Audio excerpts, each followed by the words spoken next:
Good evening. Sorry for the delay. We'll go ahead and call to order the March 9th meeting of the Board of Zoning Appeals. Ms. Parker will read the opening statement. Mr. Chairman, before I read the statement, I do have an item that I need to add to the agenda tonight. Dr. Serta has resigned from the Board of Zoning Appeals, and as he was the vice chairman of the board, at the end of the meeting, we will need to elect a new vice chairman. Thank you. Okay. We would like to welcome all present to the meeting of the Board of Zoning Appeals. Mr. Jeff Carson is serving as chairman this evening. The format for this meeting is as follows. As each application is called, we would ask that all those, both for and against, to please come to the front of the room. The applicant will make the opening statement explaining the proposal. Please note that the applicant will be given 15 minutes to present their case. The 15 minutes includes the applicant and any consultants and other members of the applicant's team. Members of the board will then address any questions they may have to the applicant. Any persons wishing to speak in favor will be allowed to do so at that time. Then those persons in opposition will be allowed to make their statements and ask questions. Please note that each member of the public who wishes to speak, either for or against the application, will be given 5 minutes to express their opinions. Time may not be shared between speakers. A speaker at the podium may request to extend their time, and the board may, by 2/3 majority vote, extend any speaker's time in 5-minute increments. All statements at the meeting shall be directed to the board, and cross-conversation among those in attendance is prohibited. Questions between opposing parties shall be directed first to the chairman, who may then ask the proper person to answer, such answer being directed to the board. The public hearing portion of the meeting will be closed, and the public will only be allowed to address the board if a question is directed to them. The staff will then make their comments and recommendation. The board will discuss the application and make their decision. A brief statement of the reason for the motion will precede the making of the motion. Motions to approve shall include the staff stipulations unless otherwise stated in the motion. Also, all items or exhibits submitted and/or shown either to the board or staff during the hearing will be retained and become part of the official record of these proceedings. The board is required to disclose contacts with regard to any item on the agenda. Before each item, I will ask if any contacts have been made, and members of the board will be asked to disclose those contacts at that time. We ask that anyone with a cell phone to please turn them off or switch to non-audio so you will not disturb the meeting. Our first application is Appeal Number 2367, Timothy Kilman, for property at 7811 Stover Lane. Does any member of the board have any contact to disclose with regard to this application? No. All those for and against, please come to the front of the room.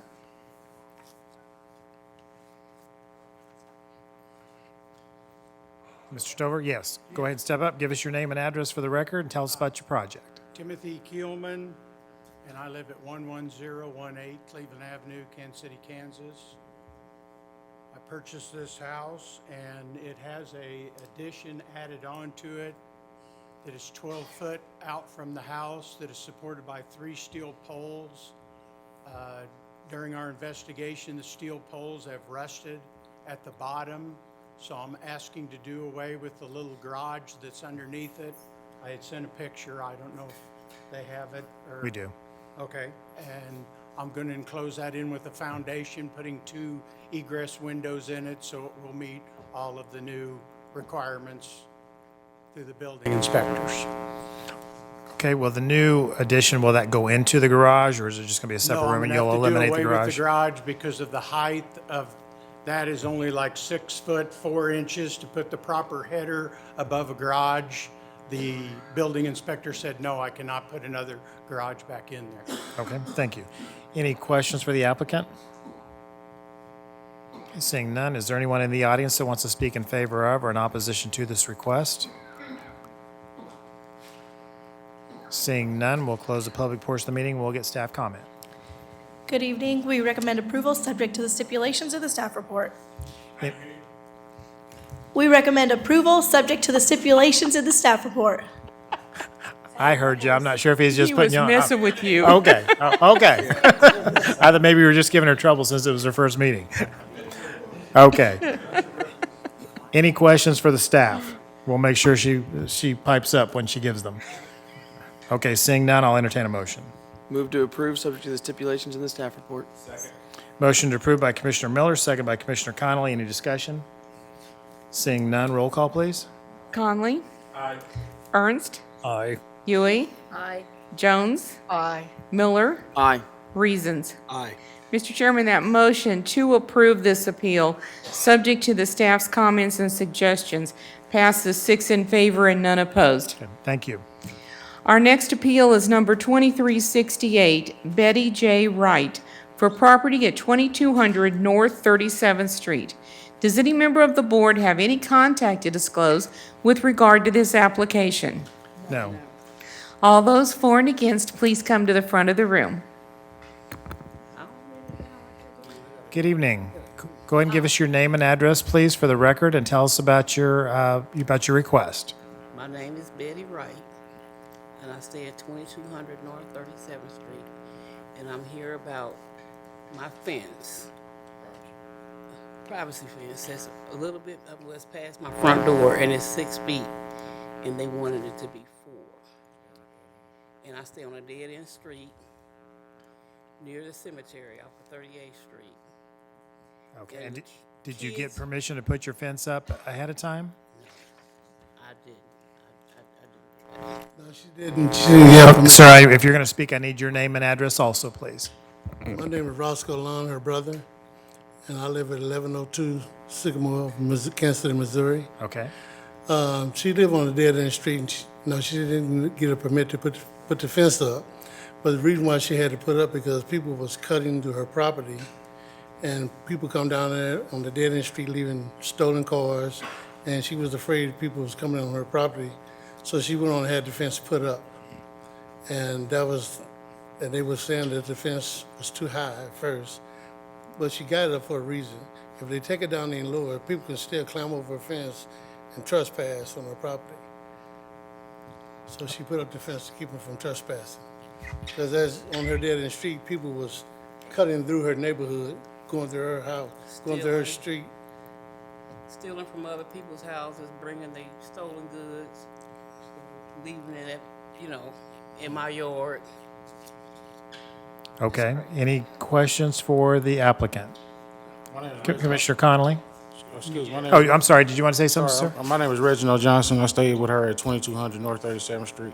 Uh-huh. I'm her son. It's a frequent. The police chases come through there. It's the kids. But the labor just came across the street the other day and asked us, have we seen people coming through her yard because they busting out the lights in the back of her house. We stay on the dead end. It's a lot of stuff that goes on around there. Privacy fence. My mother been in the situation she's in. It's great for her to have it up, and it's you know what I'm saying. It's in her benefit. You know, it's not just to have it for no other reason, but it just keeps all the nonsense out of her yard.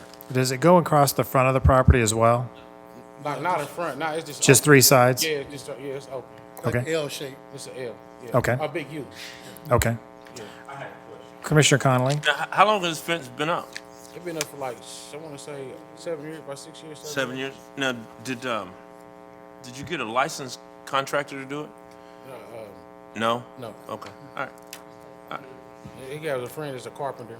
Oh, okay. That's what he did it on his spare time because we was complaining about a lot of that stuff going on, and it's cut down a lot of people coming through, but we still got little guys that still walk through the yard, and they come in bundles, you know, and they just come through like today before we was on our way, it was like 6 of them walking through the neighborhood. You know, you can't tell them not to walk through, you know what I'm saying? But that cuts them. If that fence wasn't up, they would cut and come through that yard.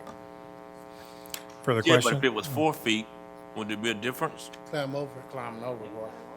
They can climb over 6 feet. Yeah, but who's gonna climb over a 6 foot though? Oh, I'm 6 feet tall. Yeah. Oh, no. Right, but so Yeah. that's just it stirs you more to jump come Okay. through there. That's all. Other questions for the applicant? I do.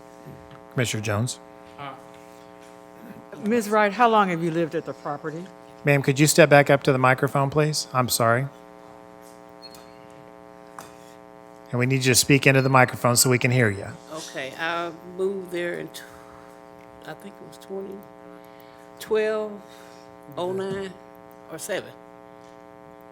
You moved there in 2012? Yeah, 2007, 2000. 2007, so 12 years you've been there, okay? Okay. It's been that long? And so then you said you had the fence 6 or 7 years, so you lived there several years without the About fence. 2 years, 2 or 3 years without it, the fence, I think. That'd be more than that. Well, she's been living about 4 or Well, 5 I'm years. suffering too from a brain injury, so. It's been Yeah. about 4 or 5 years she lived there before she put it. So was it a problem then too? Oh, yeah. That was the reason why The she put Kansas it City, up. Kansas, Missouri police chase people. They come through the yard, tow up my yard. Kids riding through my yard with bicycles, and then they bring their family and friends through the yard. And I was just afraid. Sure. 'Cause I lived there by myself. We understand that. And I was wondering why our report, I heard you say, one of the commissioners asked, did the fence cut across the front? Because I didn't see a No, picture where it did. No, it didn't. It didn't go across the front. So it's not like it It's keeps just on people, the sides. Yeah. I got you, You can still U-shaped. see when you come down the street. You can still see, the whole my property. So is it not still a problem? People don't cut through the yard as easy, but They there's don't no come through the yard protection now in the front. at all because they can't. She have a gate, a lock on the back of the gate, that if she have to go out in case of emergency, she can go out. Yeah, I the did back put a gate. So it's like a door. She go out the gate, but she keeps the lock on it. So now they go on the opposite side. But now and then they go to try and see if they can get through. But when I they come can't, home, the kids is playing football in my yard, baseball in my yard, throwing rocks out of my gravel out in the street. They just. So let me make sure I understand, the gate's on the back side of the property? Oh yeah, it's straight in the back of the house. Okay, so the gate's on the back side, the sides are fenced in. Right. But there's nothing in the front at all? Nothing. nothing in in the front. front. Just So- like just start from this side like an L shape, come all around like a box, and then the front's open. The front's wide open. All this Okay. is closed in from the back and side, but the front is wide open. So my wonderment is, I guess I was thinking that you were saying that the 6 feet tall fence was to keep people out, but you got the big portion in the front where there's no fence No, it's at just all. on the side of the house. It's not the front. It's to is keep them wide from open. passing over the property or through the Right. property. So Right, yeah. they're not going to pass through if they can't get out on the backside or the sides. Yeah, just Gotcha. stop. Yeah, and, excuse me, the reason I asked that question is because as we debate 4 feet versus 6 feet, well, they wouldn't have to climb over it at all because they can just come in the front way if they really wanted to Yeah. get They to can the come in the property. front, but then they gotta go through the back. Yeah. And that's the same height. Yeah, yeah, same way. Right, I hear what you're saying. I'm just saying that since there's a portion of your yard, correct me if I'm wrong, that has no fencing, and that's the front. Yeah, the front don't have no gate in front of it at all. Right. It's closed on the side and on the back. But the problem is when they go to the back and they realize they can't get through because they have a padlock on there, they just don't go, try not to come through there as much. But now and then you get them coming through, still trying it, but they can't get through because of the gate, it's got a lock on it. They may try it once, but they're not coming back. Yeah, then they try not, they don't come back. So then the problem had really been on the back side then, since you have the gate and the fence back there, but not the front. It's houses on the side of it, and when people over there playing, they climb up on the fence. There's been times I've seen them climb up on the fence to look over it, versus Yeah, if they're standing, instead of them just standing at 4 foot, they can just stand right here and look right over into her property. Yeah. But with a 6 foot, they would have to climb up, put their hands up like that and do it. But I've seen them do that a few times. Right. I'm sensitive to the concern. Yeah, I yeah. just, when you're trying to totally keep people out of your property, but you got one side that has no fencing. Well, we thought it would be a big concern, her having it closed in like that. We didn't know how much problems it would be if she had her whole property closed in. We thought that would be a problem, so the guy didn't put it up like that. He just put it on the 2 sides and on the back, and we thought that would be enough. And sometimes it is, sometimes it's not. But if we would put all the way around, it would have been, but being in her condition that she's in, she can't afford to get in and out of the car to open up the gate to get out, if she had to get out of her car. So that Kim- makes it a problem for her. Kim, can you pull the pictures up on the overhead, please? Other questions for the applicant? Commissioner Miller? Mine was kind of in relation to the pictures, so we'll see when it comes up. But as I'm looking at the pictures, and I understand everything with the dead end in the front being open, but I see those woods on the side almost as if when that big map was up, you could see the main street behind him. More of my wonder was if people were cutting through those woods. And that's, and- Yeah, they did that too. But through the cemetery, oh, I have all kind of problems, shootings, all kind of things.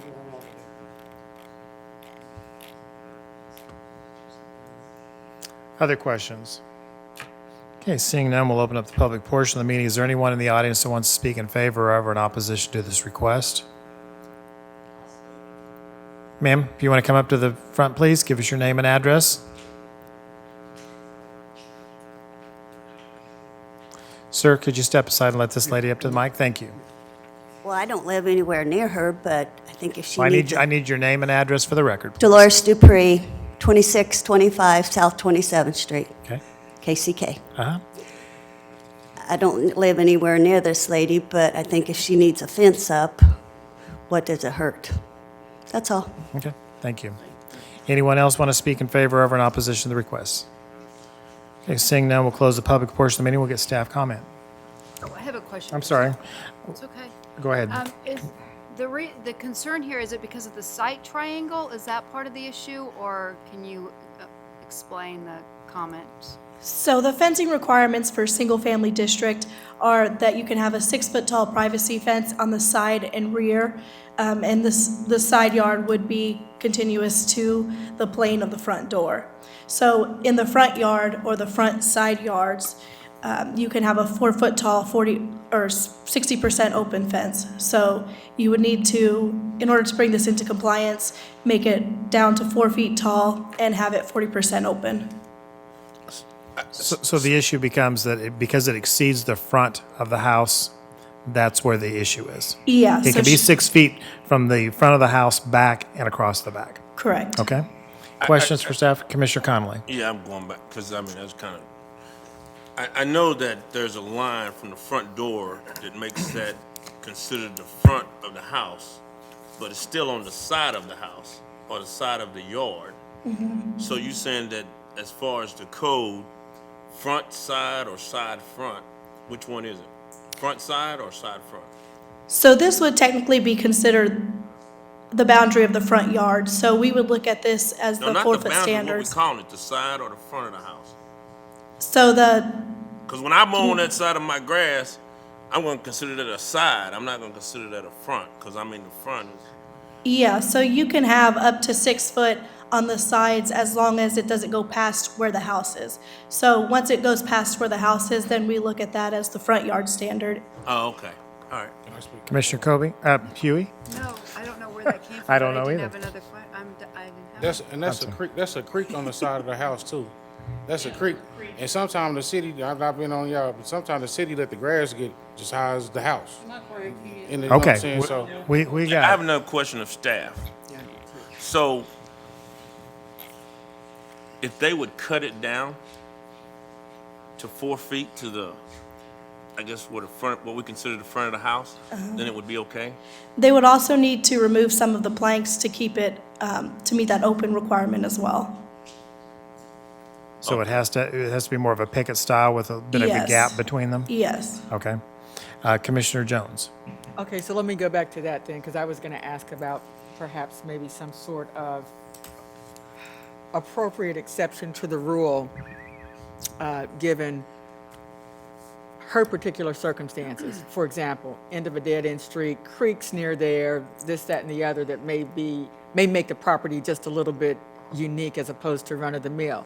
So then you're saying too, because I saw in the report, we get the 4 feet versus the 6 feet, but it also has to, you got to be able to see through it to a degree too, is what you're saying, regardless of the site distance. Yeah, that's correct in the front yard. So in the rear yard, you could have the privacy fence, but in the front yard, it needs to have that open requirement as well. Okay, but so like with the site distance triangle, and so let's say this is the front door and you're looking this way, the sides of the fence can't go any further than where the corners of each end of the house are there. And so if they cut the fence back to the site distance triangle, once you get behind that, can it be a regular old privacy fence where you can't see through it? Yeah, so once they get behind where the house is situated at, so where you have the equal plane of the front door, once they get behind that, then they can have the 6-foot privacy fence. So for example, if you're standing on the side of the house, you can have a 6-foot fence right there, but as soon as you step in front of the house, then it goes to the 4-foot and open space requirement. So if they cut it back then, they'd be okay with 6 feet and you can't see through it? Correct. Correct, yeah. Okay. Commissioner Reasons? I have a question. So I'm sitting here, and I'm actually looking at it on Google Maps here. And if we're looking at the north side of the property, which goes up against the cemetery, which there is a ton of overgrowth right there. I mean, is there any way, at least on that side, to let them keep it at a 6-foot fence from that side, but on the south side of the property, maybe come back and say, okay, you've got at least to the edge of the house, you got to drop that to a 4-foot just to kind of meet with your neighbor's compliance. Because quite frankly, there's no other neighbors other than the cemetery and of course all the greenage and foliage there. I mean, I could see that being Well, a little bit of an quite eyesore. frankly, as far as the code goes, she's explained the code. If you guys want to make an offer of compromise, that's up to this body. correct. So that's not up for her to answer. That's up for us to do. Yeah, I guess I should say more to us. Other questions for staff? So you can see here, where Mike has drawn that line is essentially where we would allow the 6-foot fence on the backside. And then in front of that is what we would require to be 4-foot. Thank you. Thank you for the visualization. Any additional questions for staff? Commissioner Jones? I'm curious, and this question would be for staff and possibly Patrick too, because in the report, one of the sensitivities to this particular case is Ms. Wright is saying that she has a handicap.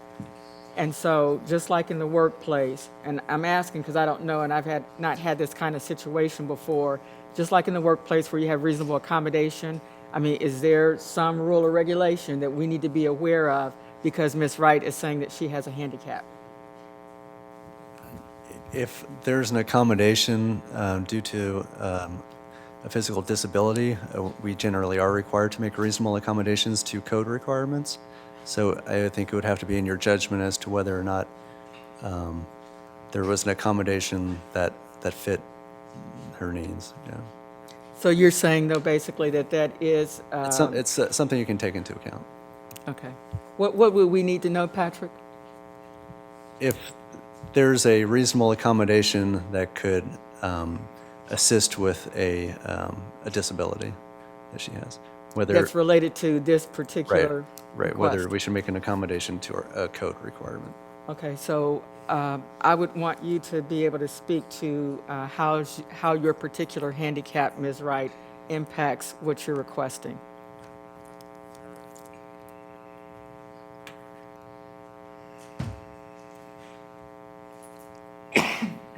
Now, what's she going She's basically trying to say, like, what's wrong with you? So they can understand. Oh, well, I've had three hip surgeries. I got pins and rods in both hips. I've had a couple of heart attacks and strokes. I've been in 2 or 3 comas. Had a brain injury. I don't remember very well. Easily, you can tell me one thing 1 minute, and 5 minutes you can come back to me, and I've been and forgot what you asked me or what I said to you. So that's basically my handicap. She just, if, Go ahead and step back up to the mic. If you're going to speak, I need you to speak in the microphone. I'm sorry, I apologize. But she's got all those issues, and then if someone was to try to hurt her or do anything with her, you know what I'm saying? That fence just gives her more protection and security within inside herself too. That's how, you know what I'm saying? It may be further up, but if you live on that dead end street or if you live over there in that area, you would totally understand why it's that far and why it's that way and it's sturdy like that. You feel what I'm saying? It wasn't trying to be private or nothing like that. It was more for her safety. Because I'm not there all the time. I'm her only kid. She don't have any other kids. You know what I'm saying? My sons and my daughter, when they come in town, they come over and stuff. But if I'm not there, you know what I'm saying? It just, she's by herself. So that's why it was more in particularly built that way. And we didn't close it in the front because we wasn't trying to break too many rules, but we just worked with what we needed to do to keep everybody out their yard. And it's a lot of riffraff that goes on around there. But you do understand that the fence was built without checking into the, We didn't understand that at first, you know what I'm saying? Okay. It was the move we made that we didn't make, but I mean, the reason we're here is because you've created your own hardship. That's the problem. So that's what we're here to debate, and we'll see if we can fix it, so. Okay, any other questions for staff? I do. Mine is for Commissioner Dr. Jones. Patrick. So Patrick, with what you heard, do you feel like that meets any threshold that we need to meet with regard to consideration of a reasonable accommodation in this case? Can I ask a different question before you answer? Yeah. Would staff have taken that into consideration in the recommendation prior to this meeting? I don't know if staff did. I don't know if staff was aware of all of the Okay. issues. I don't think I should make that judgment. I think that's a judgment for the board, respectfully, in terms of whether I said. Okay, I'll entertain a motion. No. I'm sorry, question? What was staff recommendation? Recommendation from staff is to deny. I make a motion to approve based off the address of the needs of the petitioner. I make a motion to approve. Okay, your motion is to approve the request, correct? Correct. Okay. If there's a second. Is there a second? Okay, motion's been moved by Commissioner Connolly for approval, seconded by Commissioner Reasons. Discussion. And my discussion is with staff, because we want to make sure, and one thing that I would say to you, Ms. Wright, is even though you've created your own hardship just because you didn't realize the regulation that was in place from a planning and zoning perspective, we get that. But nevertheless, we have to look at the facts, and the facts are that you created your own hardship. And so what I would ask staff is that, because we want to make sure that we do things equitably, and part of the issue that we have the rule, as I understand it, the way that it is because of aesthetics. We want our community to look a certain way and for property values to be high instead of low. And so all those kinds of things are taken into consideration. The process is not to hassle people, it's for the greater good, so to speak. And so my question is, I don't know that we've had a similar case, but for other cases, have you taken handicap into consideration ever? I'm not using handicap. I'm basing it off her needs. She said that people was running through her yard. She felt afraid when the fence wasn't there. I'm not using handicap. I made the motion. Your motion is to approve based on testimony you've heard Right. this evening. Right. Okay, Right. and I Yeah, guess I'm I'm not using including that in handicap. there. Yeah. I'm sorry, do you want to go ahead and respond, Kim, or do you Oh. still want a response to the question? I really still would like a response to the question, but I do understand. So I do believe that in the past, we have taken some handicap considerations for things like front yard setbacks to allow things like handicap ramps and situations like that. I couldn't think off the top of my head of a variance of this situation related to a fence, but we have taken it into consideration with front yard setbacks. Good enough, thank you. Commissioner Reasons? Yeah, two things. One is on the handicap. In all city codes, as a contractor, fencing never weighs into a handicap situation unless it's a gate for a width going in or out. The second thing is, I know I seconded the motion because I wanted to discuss it a little bit more further. I honestly think in order to keep, after seeing the pictures and what I'm seeing, on the north side, I would say we should just leave that at 6 foot, but on the north side, you're not as worried about people coming in on those first, probably, less than 20 feet, dropping it down to a 4 foot, so that way it just kind of fits better with the neighborhood rather than having a 6 foot all the way to the edge of the property. And I'd like to see us, at least on that north side, drop it down to the 4 feet just for the 20 plus feet that's needed to get to the front, and then leave it alone on the south side, where that's where people are going to probably be coming and going. That's just my recommendation. Is that an amendment, or is that just? I can't amend his motion. All right. We have to Then deny. we're- That's we something can- I'm suggesting. Well, I mean, I'd like to respond to that. One, she articulated herself that people was running through her yard, people was coming out of the woods, and for a couple of years, we couldn't determine whether it was 3 or 4 years. And since the fence has been that, she feels a little bit more safer, and she's seen less of that activity. So that's why it's very important to me that the things kind of stay there. Now, this is in the northeast area of the community, and that graveyard, a lot of people have been shot in that graveyard where she's at. And so, by me having that knowledge and some of the things that go on in that area, you know, I just think that this is something that we can kind of look at and kind of give a variance to. That's my thing. Go ahead. Okay, I do want to, I want to interrupt you both. The motion can be amended. If he wants to make an amendment, then we vote on the amendment, we discuss the amendment, and we vote on the amendment. But, so it can be if that's what you're offering. If you're not, if you're just making comment, that's one thing. If you want to make an amendment, you can move to make an amendment, and we'll handle the amendment. Well, I would like, No, you can't make an amendment. Yes, he can. So I think It's Commissioner, already been second. Commissioner Conley would need to agree to an amendment. Right, Yes. correct. But a motion to amend can be made if he He wants. can he can request an amendment. Correct. correct. Yeah, and I'm not saying that we do anything on the south side where the cemetery, because that was something she said. How about we discuss the motion that we have in front of us? Okay, Okay? All right. Let's not discuss something we don't have in front of us. okay. The motion is for approval. Okay? And I would like to make an amendment to that then. Commissioner, and your amendment is what you've discussed before. Correct, You want to yes. amend, and Commissioner Conley, do you accept that amendment? He wants to amend the one side. No. Okay. We're going to discuss this, we're going to discuss the motion as made for approval the way that it is. Any further discussion before we go to a vote?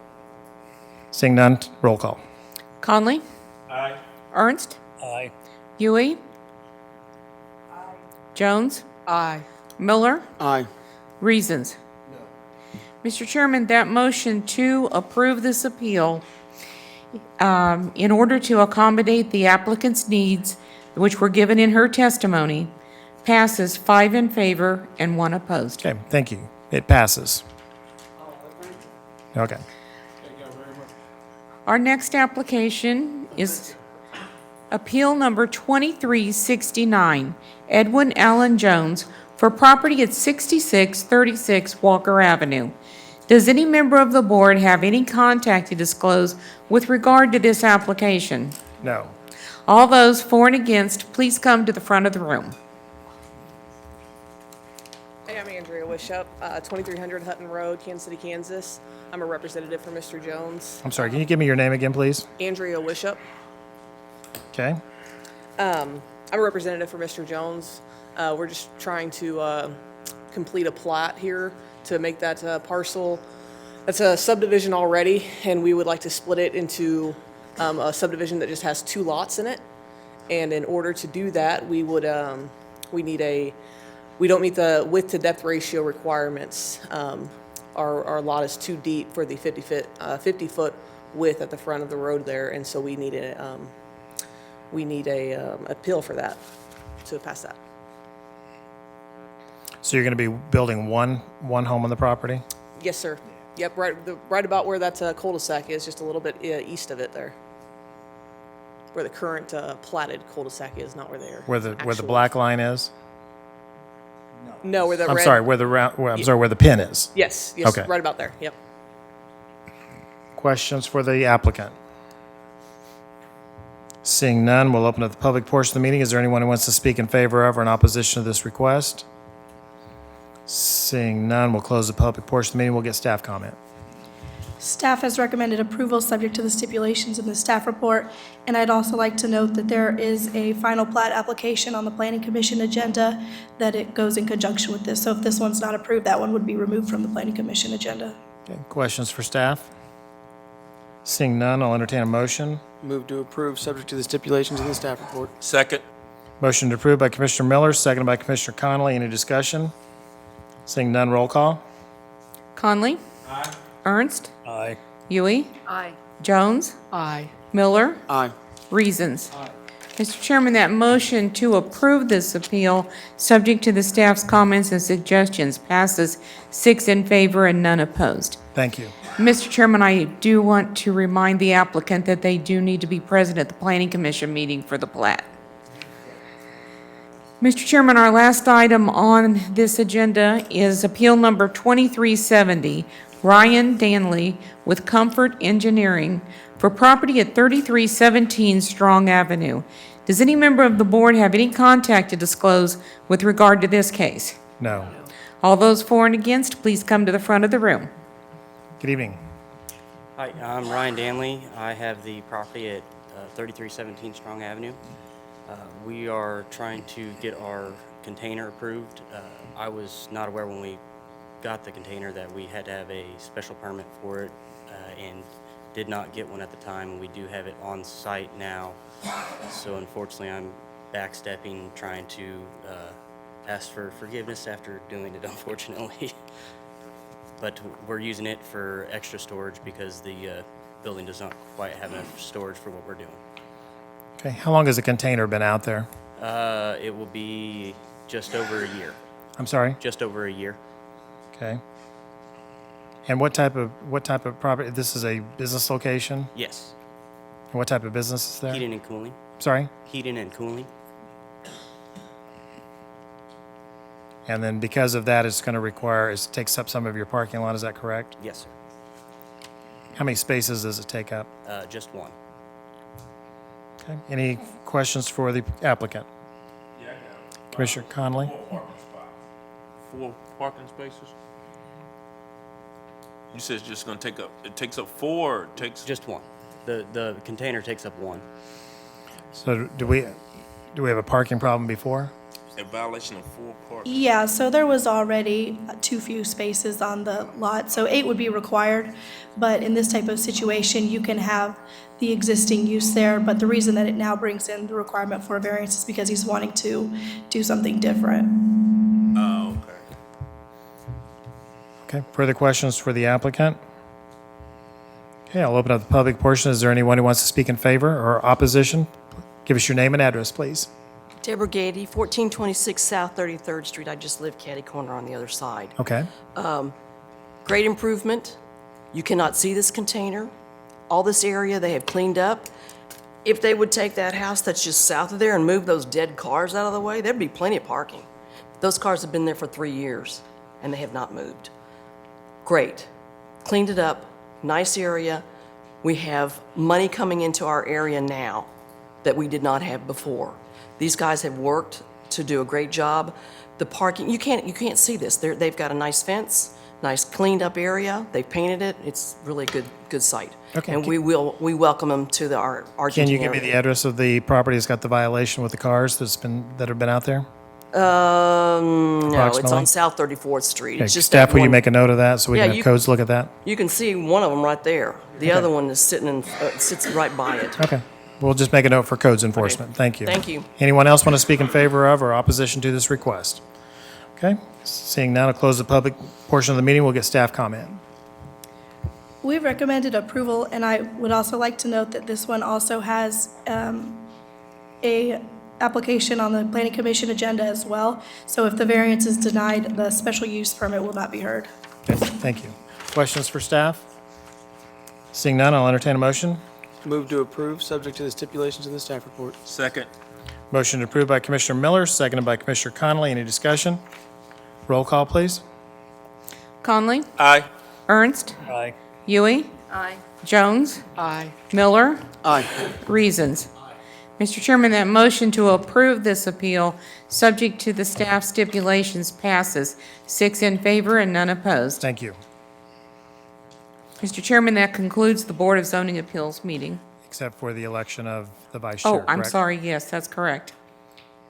Okay, I need to entertain motions, or I'm sorry, not motions, but nominations for a vice chair for the Board of Zoning. I nominate Nathan Reasons. And do you accept, Nathan? Yes. Okay. So I guess, do we need to kind of say that this is a special election? In a sense, because of the retirement? What would be the term, Janet, of the,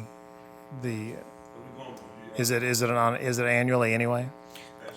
Right, it's basically just to replace the vice chairman because we have elections in January, so So this would I be for guess the you could call it remainder, a special election, sure. but it would replace him for the remainder of the year, correct? That's correct, yes. Okay. Okay, we have a nomination of Nathan Reasons. Anyone else? I second that nomination. Okay. Okay, any other nominations?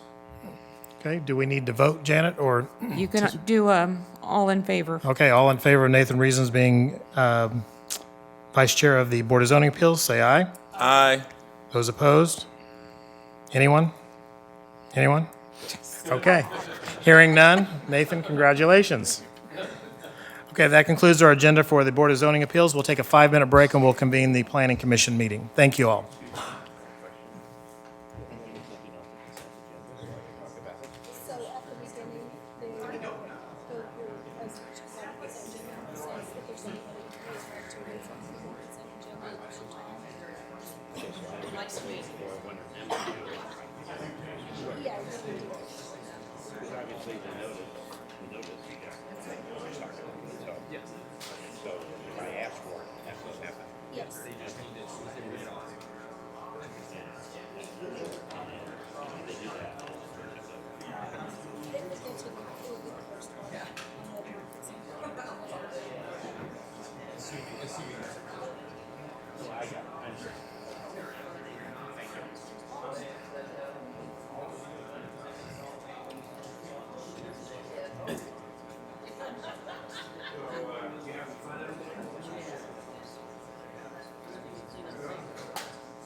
Ninth meeting of the City Planning Commission to order. Ms. Parker will read the opening statement. Mr. Chairman, before I read the opening statement, just for the record, I want to note that Dr. Serta has also resigned from the City Planning Commission. Thank you. We would like to welcome all present to the meeting of the City Planning Commission. Mr. Jeff Carson is serving as chairman this evening. The Planning Commission is a voluntary body of citizens which review each zoning proposal. For all change of zones, special use permits, vacations, and preliminary plan reviews on tonight's agenda, the Planning Commission makes recommendations to the Unified Government Board of Commissioners, who will then make the final decisions on Thursday, March 26, 2020. For final plats and final plan reviews heard tonight, the Planning Commission's decision is final and there will not be another hearing. The format for this evening's meeting is as follows. As each application is called, we would ask that all those, both for and against, to please come to the front of the room. The applicant will make the opening statement explaining the proposal. Please note that the applicant will be given 15 minutes to present their case. The 15 minutes includes the applicant, consultants, and other members of the applicant's team. Members of the Planning Commission will then address any questions they may have to the applicant. Any persons wishing to speak in favor will be allowed to do so at that time. Then those persons in opposition will be allowed to make their statements and ask questions. Please note that each member of the public who wishes to speak will be given 5 minutes to express their opinions. Time may not be shared between speakers. A speaker at the podium may request to extend their time, and the Planning Commission may, by 2/3 majority vote, extend any speaker's time in 5-minute increments. The applicant will then answer questions and make a closing statement. The public hearing portion of the meeting will be closed, and the public will only be allowed to address the commission if a question is directed to them. The Planning Commission will discuss the application and make their recommendation. Also, all items or exhibits submitted and/or shown either to the Planning Commission or staff during the hearing will be retained and become part of the official record of these proceedings. If persons in opposition want to formally protest a change of zone or special use permit, a means is available by a legal protest petition, which can be obtained along with the necessary instructions by calling the Urban Planning and Land Use Department at 573-5750 tomorrow morning. Any application receiving a unanimous vote of recommendation by the Planning Commission will appear on the consent agenda of the Unified Government Board of Commissioners. Unless there is a request to remove an item from the consent agenda by the applicant, a member of the Unified Government Commission, or other interested parties, the Planning Commission's recommendation will be adopted. The consent agenda is heard at the beginning of the meeting at 7 p.m. If you are interested in an item, you should appear promptly on March 26, 2020 at 7 p.m. to see what action is taken or to ask that it be removed from the consent agenda. The Planning Commission will also have a consent agenda as part of their meeting this evening. The consent agenda is the first part of the agenda, and items on the consent agenda are final plats, final plans, or special use permit renewals that have received a staff recommendation to approve. Unless there is a request to remove an item from the consent agenda by the applicant, a member of the staff, a member of the Planning Commission, or other interested parties, the staff recommendation on all of the items on the consent agenda will be adopted by the Planning Commission at one time.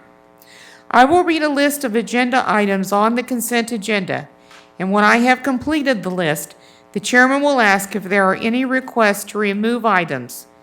This is your time to come to the microphone and request that an item be removed from the consent agenda if you do not agree with the staff recommendation.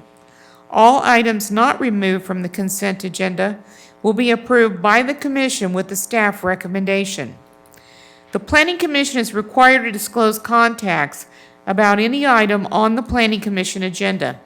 Before each item, I will ask if any contacts have been made, and members of the commission will be asked to disclose those contacts at that time. We appreciate the attendance of those here this evening, and we recognize the seriousness of each case and each person's opinions, but would like to request that each side keep their comments as concise as possible. Your opinions will be forwarded to the governing body for their consideration in making a final decision. In addition, those who receive notices for this evening's hearing will again receive them for the hearing on Thursday, March 26, 2020. We ask that anyone with a cell phone to please turn them off or switch to non-audio so you will not disturb the meeting. I will now read the items on the consent agenda. Consideration of the February 10, 2020 City Planning Commission minutes. Special use permit application SP 2020-18, Angela M. Turner with Simmons Security and Protection Services, Inc. Renewal of a special use permit for an office space and private security guard company at 428 North 5th Street. Special use permit application SP 2020-23, Benjamin Stevens with Copart of Kansas Incorporated. Renewal of a special use permit SP 2017-32, expired October 26, 2019, for a parking facility at 6130 Kansas Avenue. Jones Addition, final plat for 2 residential lots at 6603 and 6636 Walker Avenue. Plan review application PR 2020-5, Eric Gentry with Premier Automotive of Kansas City, LLC.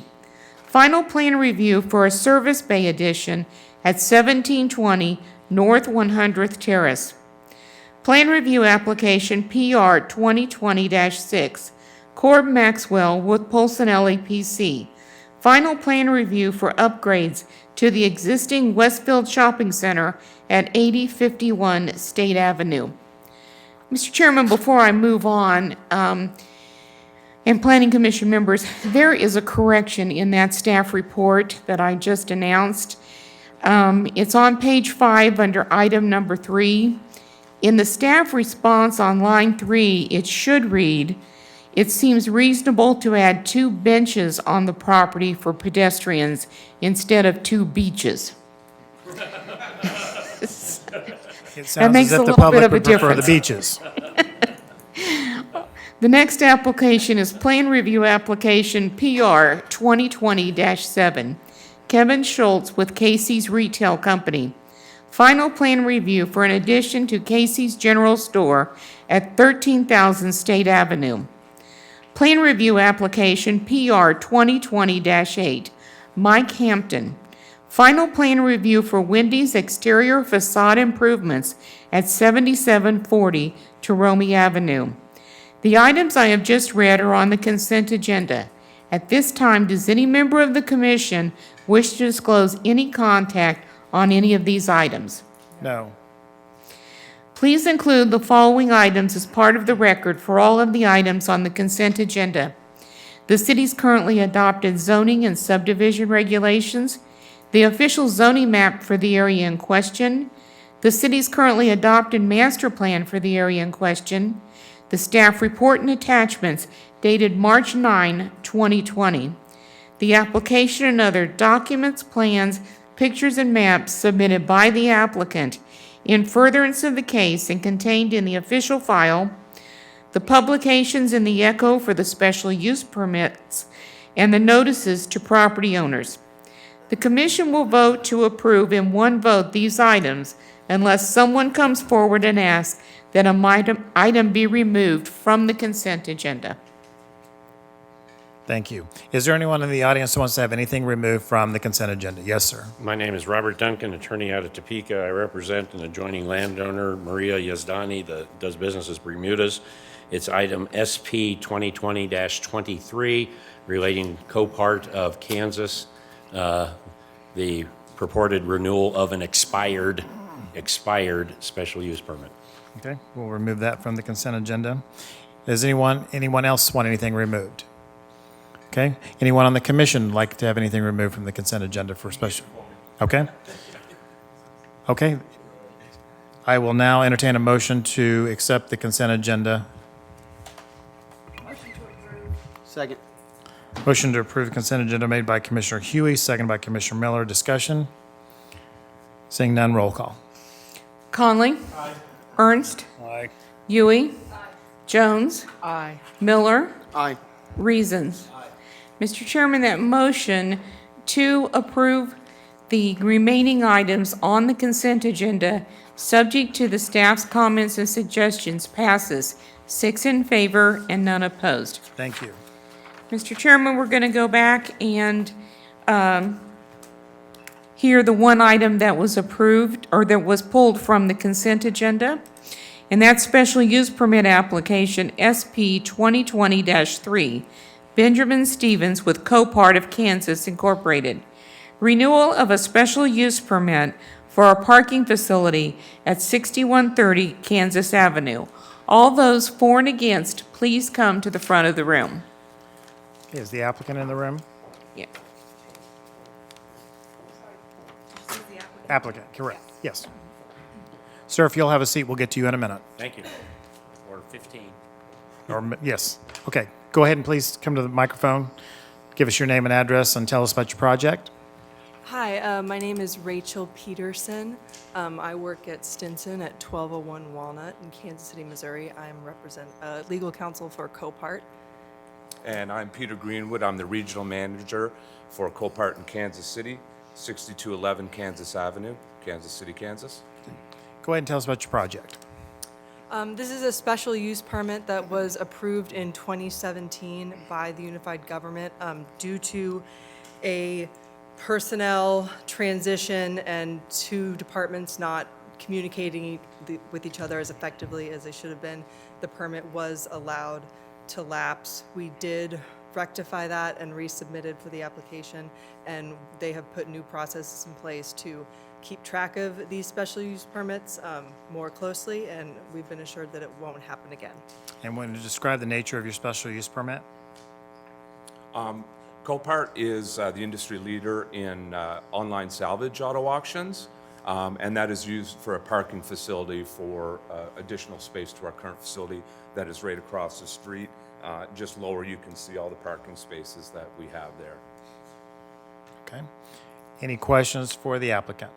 Commissioner Connolly? Yeah, so what is the reason for you letting the permit expire? It was just simply a company oversight. Okay, so this is a special use permit, correct? Yes. And you said it was due to employee transition? Due to employee transition and just two departments not communicating with each other the way that they should have been. So the employees didn't do it, or the owner didn't do it?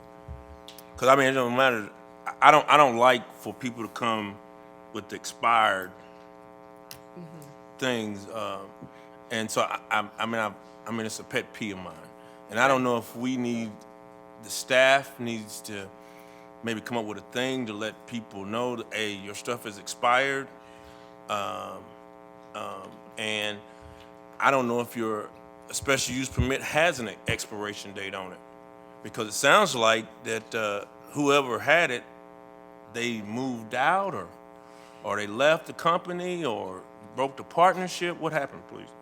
Copart is a large company, so there's not one owner that let this expire. They have several different departments, and a member of personnel in a department that was supposed to be keeping track of these left, and workflow was not transferred the way that it should have been. They have addressed this, and they have put procedures in place to make sure that these permits are tracked more closely, and that this will not happen again. Now, so this is a special use permit, and so you started in 2017. So what are you trying to do to alleviate keep coming up here getting a special use permit? Well, the staff report recommended that this special use permit will be extended for an additional 5 years, so we hope to not be in front of you again anytime soon. So is there anything, I'll ask staff, is there anything they can do to where they don't have to keep asking for a person? So, because this is an automobile storage unit? Correct. And so you're storing automobiles in there? Correct. So you can't add to the building that's stored in there, or you just gotta keep this storage, type of storage? I'm trying to figure it out. There is no building on that property as it sits right now. The main building is across the street. This is simply an extension of our property as our growth has been unprecedented in the last couple of years. So since that photograph has been taken, that's been completely paved, all painted out for stalls. And again, Copart is a online salvage auto auction that works in cooperation with all the major insurance companies. So what can we do to ensure that this gap or these people leaving, that this doesn't expire if we approve it for 2 years, 3 years, 1 year? Mr. Chairman, can I address that? Correct. Yes, please. I personally contact all special use permit renewal people Yes, ma'am. to let them know. First of all, they receive a notice that tells them when their special use permit expires, when their application is approved. And I have suggested to people that I would use it as my business license. I would frame it, put it next to my business license so that I knew when it expired. And then I get in contact with the applicants. We try to do it, and it's a courtesy because it is their responsibility to renew their special use permits. I get in contact with them 2 to 3 months ahead of time. And I do have correspondence that I made, with Copart trying to get this special use permit in for renewal. All right, thank you, Mr. Janet. And you're, just to ask an additional question, your business license, everything, that's all current, correct? Nothing about that changed. It's strictly just the special use permit. Correct. So after hearing that statement, now what is your reason for it expiring? What's the same reason, correct? Human So- oversight. So the person that she sent it to never got it? Is that what you're saying? I don't specifically know the answer to that question or what transpired when they were contacted. How about the co-manager? Did you know? No, typically these are communicated through our property development team or our legal team. But certainly, I agree with putting it up with the business license. It's something that we as Copart actually audit multiple times per year. And this, I'm the oversight in Kansas City directly. So if this goes up, I can certainly put it on my audit agenda to make sure that it's looked at the 3 or 4 times a year that I do all of our business license audits. All right, thank you. And I'm assuming based on this strong amount of grilling over it, it's not going to happen the next time, correct? It will not happen again. All right, thank you. Any other questions for the petitioner, Commissioner Miller? I'm looking at Google Maps on mine, and it's kind of that one. So you guys are the ones directly across the street. Correct. Okay. When I was looking at it, are those all your cars across too? Yes.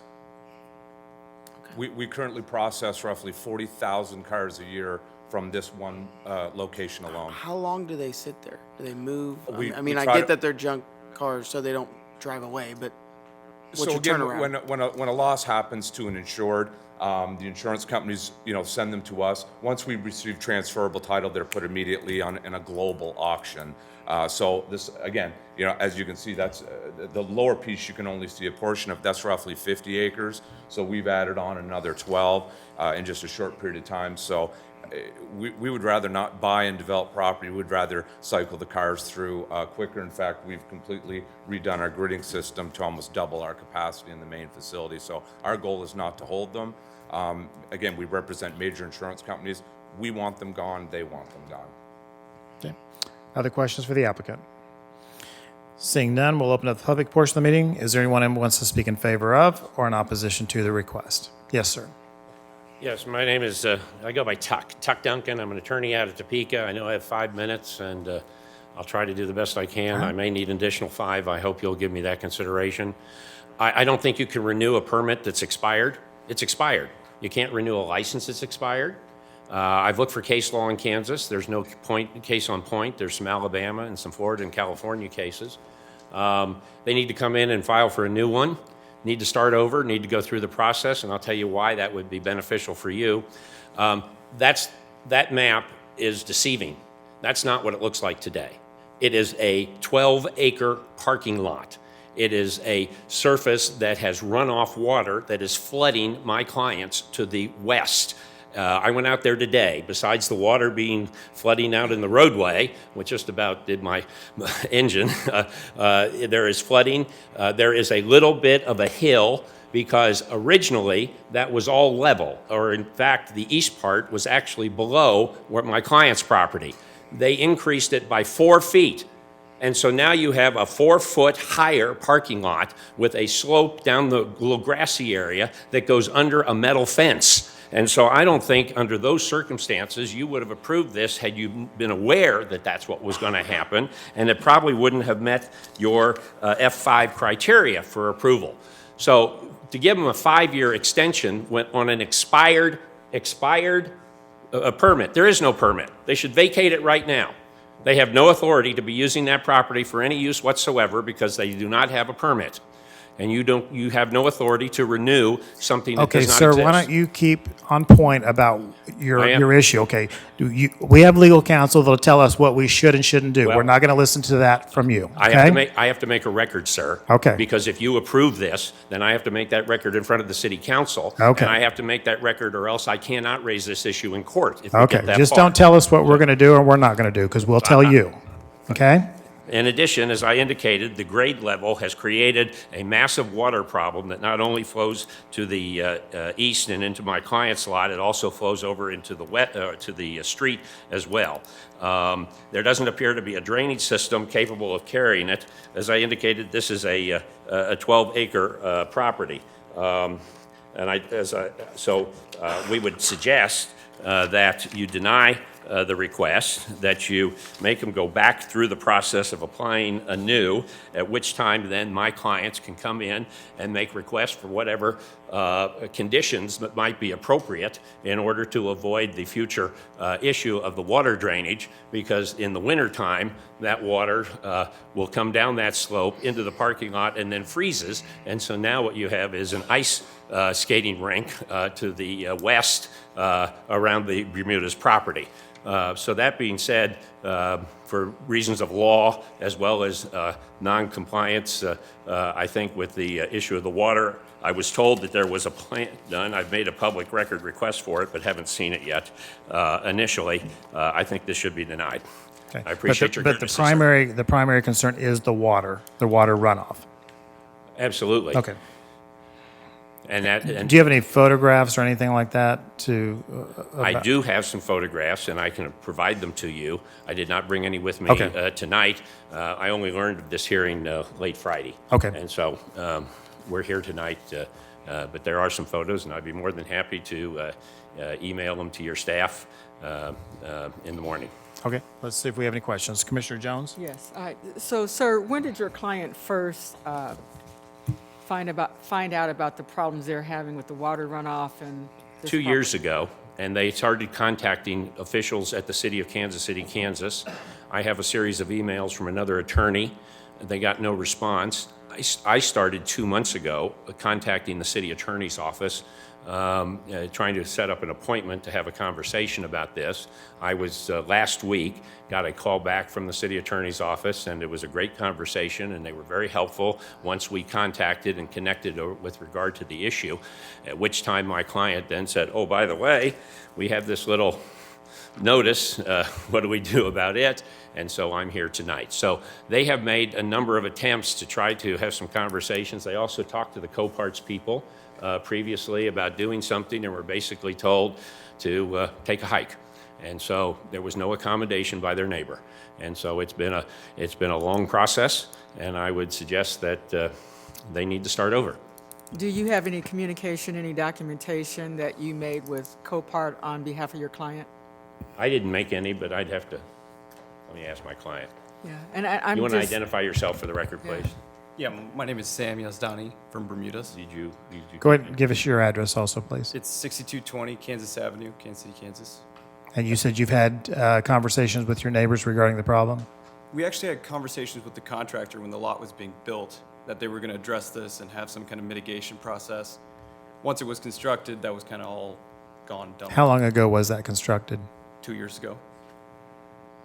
So in the 2 years, you've continued to have the runoff problems and there's been ongoing communication or not? There has been. I have emails from Mr. Ford, an attorney out of Johnson County, to the city attorney's office regarding this issue, asking questions with regard to was there a water study done, what were the results of the study, and some other matters for which he got no response. So, so there have been some outreach, and but I want to say, once we connected with the city attorney's office, they were very engaging and very helpful with regard to discussing the issues and directing me to the appropriate place to make a. In fact, they assisted in making the Freedom of Information request so we could get the documents. There just hasn't been enough time to get those documents since my call a week ago. But long story short, the previous communication you're telling us was to no avail. That's right. Okay, and I know you said you found out about this on Friday. From my client, they sent me they did. I don't know when he got the letter, but. Okay, and I know that was late, but I'm surprised, given the matter at hand, that none of that was brought, but. This was dated February 12th. Okay. And so this letter is less than a month old. Yeah. This is the notice that went out, was dated the 12th. Okay, so you have that notice, and then also in our report, did your client get any kind of notification about the neighborhood meeting? There was a meeting held on February the 19th.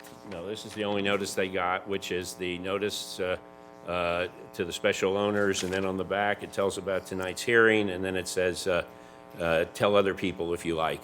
Yeah, somewhere the process has gone awry. This is on our consent agenda. That means one thing, you did the right thing in pulling it off, but, you know, it says in our report that at that neighborhood meeting, no one attended. And with these kinds of serious concerns, that's surprising. Well, I assure you, had they known, we would have been there, just as we are here tonight. Okay. Commissioner Reason. I have a question, mostly to your client there. First off, how long have you been in this location? Going on about 11 years now. 11 years, okay. Just to preface, I grew up off 65th Street, so I know that area very well. Prior to them putting that lot in there, did it not flood on a regular basis in front there? Did not. The water, that adjoining lot was actually a little bit lower, so it would, but it would actually run off into that lot. So now, since that's come up so much higher, there is no runoff, no mitigation at all, so it just kind of stays there for a while. Okay, because I'm sitting here and I'm pulling up a map that shows from February. It's not the Google Maps, it's another one. And it looks like on the corner, on the back corner, they have put in a complete drainage system in the back for the water to flow back toward the back corner over here, which if I remember right, because this has come before us, that was something that was talked about at that time. My concern is, I remember driving past this lot and it was always a swimming pool as a kid.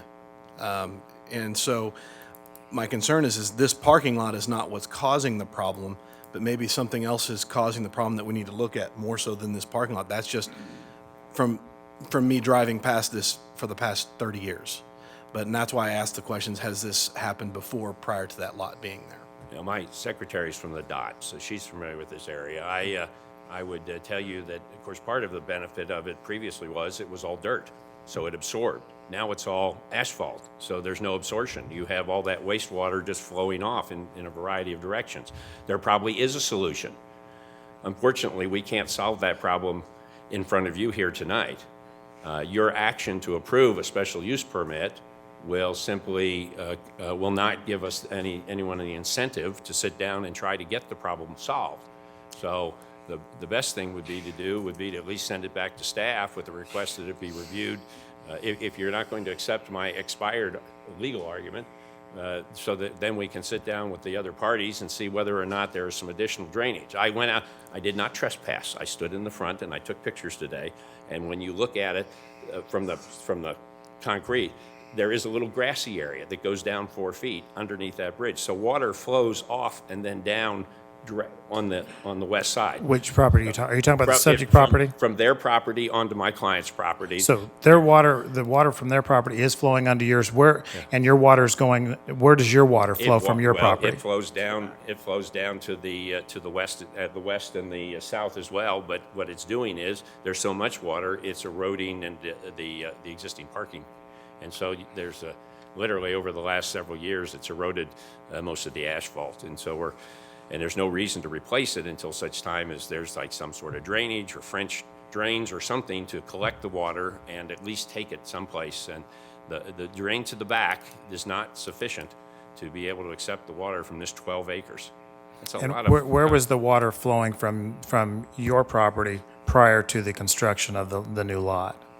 Both into that lot and towards the back of the lot. So your water was flowing over there, and since they built on it, that stopped that drainage, and now yours has no place to go as well? Correct. I mean, it does, is not sufficient to cover that. They've built this up about 4.5 feet. It's not only water now, it's actually mud as well that's just running into the lot. Okay, I'm going to need you to talk in the microphone because we are Oh, I being apologize. recorded. My fault. No, so it's about 4.5, 5 feet tall in some places. And so what they've done is just built a straight berm down.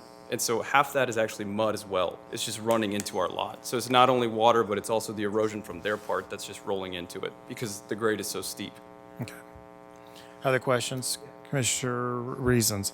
Yeah, so once again, I keep hating to bring this up, but I've now pulled up pictures from October of 2014. And you can see where the water has been ponding the exact same way since 2014 as it is today.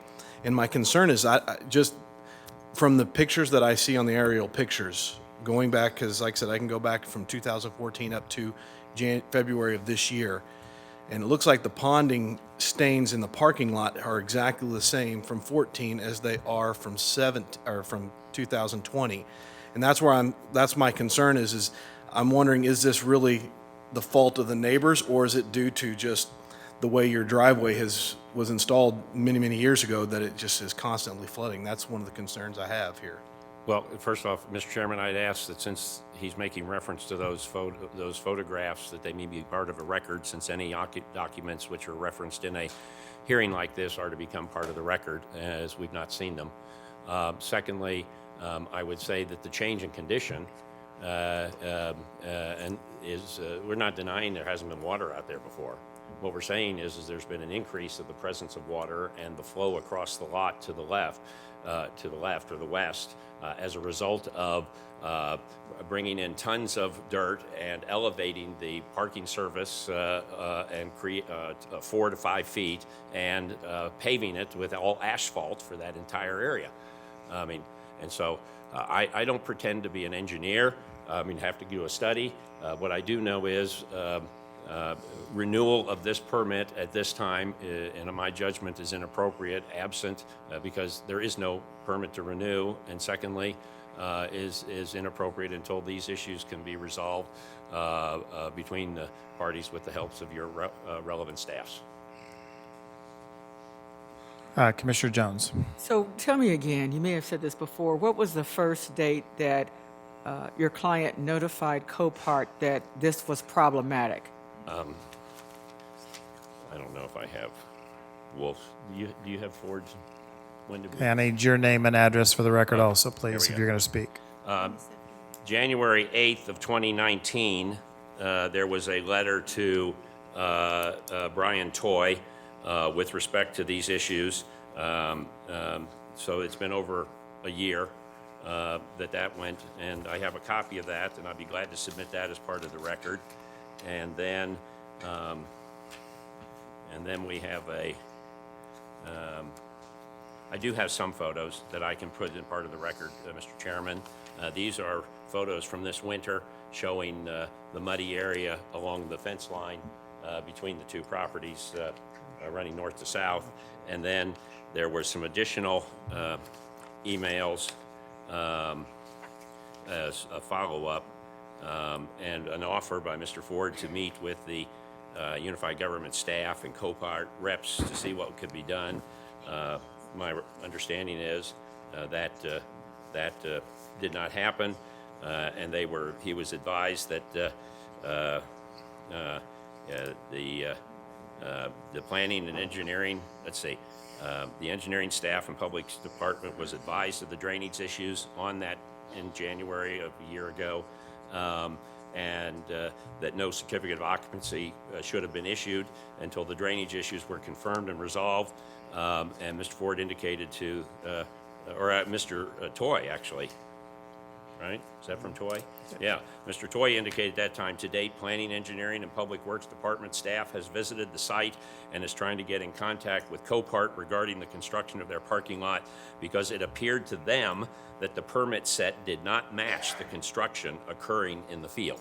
So we have a situation where the construction was not in conformity with the special use permit. So if you renew a permit where Mr. Toy... What's the date of that communication? January 9 of 2019, and I will give you all of these. But the initial correspondence occurred in January 1st of 2018. So this is just him been following up for about a year and a half trying to get an answer. Okay, further Right, who do I questions? present these to? Staff. Further questions for the applicant? Okay, I'm sorry, not the applicant, for this gentleman. Any further questions? Okay, we'll close. Anyone else want to speak before we close the public portion of the meeting? Thank you for your courtesy. Thank you. Okay, we will go to staff for their comments. I'm sorry. Let me get staff comment, and then we'll bring you back up to address some of the concerns. Can you go ahead, and Kim, and I don't know if you're speaking with Public Works or not, can you address the water issue? Yeah, so I was speaking with Public Works, and I actually had a conversation with them earlier this afternoon as well. So one of the senior inspectors for Public Works went out there today as well and viewed the site, and based on what he saw, he did not see that the drainage was coming from the Copart property onto the Bermuda's property. In addition to that, the engineering staff did review the stormwater plans and the grading plans at the time when this initial application was submitted. And GBA is the engineering firm, and they did submit a letter, but I don't see it in our packet, that basically confirms on their engineering analysis that the situation has not become worse based on this project, and that the runoff from this project is not going on to the Bermuda's project. And so in addressing either the January 1st, 2018 communication or the January 9th communication from Byron, so according to the engineering staff and Public Works, it was built to the specifications that it was supposed to be? Yes, and they did go out there actually and check the on-site elevations after it was built and confirm that it was built to the plan standards. Okay. And Go ahead, anything else? secondly, in reference to the conversation about this should not be heard because it's technically not a renewal, I would like to note that the renewal applications do actually go through the same exact process as the new applications. So for example, a renewal application of this type would be required to send the same type of notices, hold the same type of neighborhood meeting, and then have the same type of hearing here today, with the exception of being on the consent agenda, whereas it could always be pulled off of consent and open for discussion. So, All right, I'm going to go ahead and call the applicant back up to the mic, and can you address some of the concerns, I mean, after we've heard staff? I may have done that in the wrong. Are they circulating stuff to eternity? We can, yep, we are.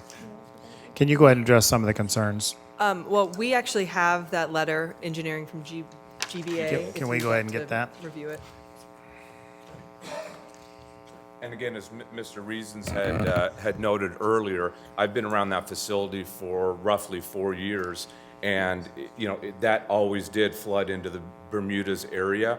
And prior to us developing this was a wooded area that used to collect vagrants and trash and people dumping old cement, beds, car parts, you name it, tires, and we have followed to the code, everything, and actually beautified this area. Okay. Anything else you want to add? Okay. I'm going to go, and so staff, can we go ahead and, as we're circulating this, can you just go ahead and finish your comments and staff opinion? Sorry. so that pretty much I'm sums up. sorry, wait a minute, we have a question. Can you come back up? Okay, so just so we're kind of clear, or at least I'm clear, do you know anything about which the gentleman and his legal counsel are talking about in terms of the water and the drainage problems? Do you have a clue? They were aware that it had been brought up by this neighbor.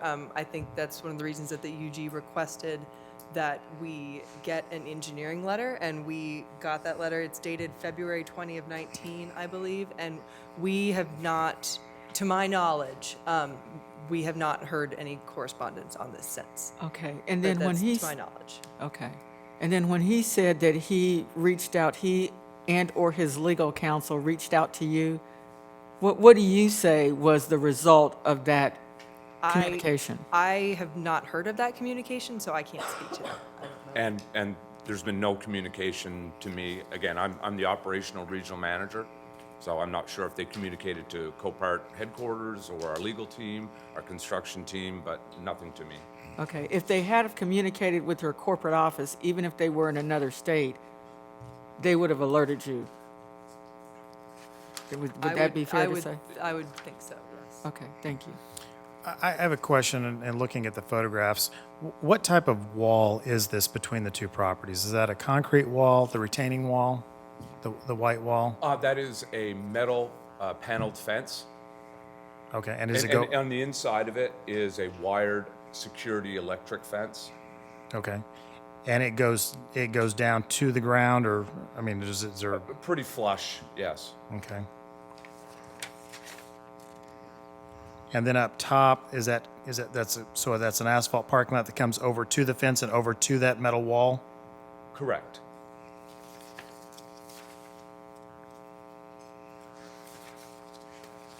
Okay. Commissioner Miller? When we were talking about the neighborhood meeting, I know generally that comes down to the applicants to send that stuff out. Just curious, how did you guys provide notice for the neighborhood meeting when you scheduled it? When was it scheduled? I know that it was at Cabela's, I see that, but just a curious point.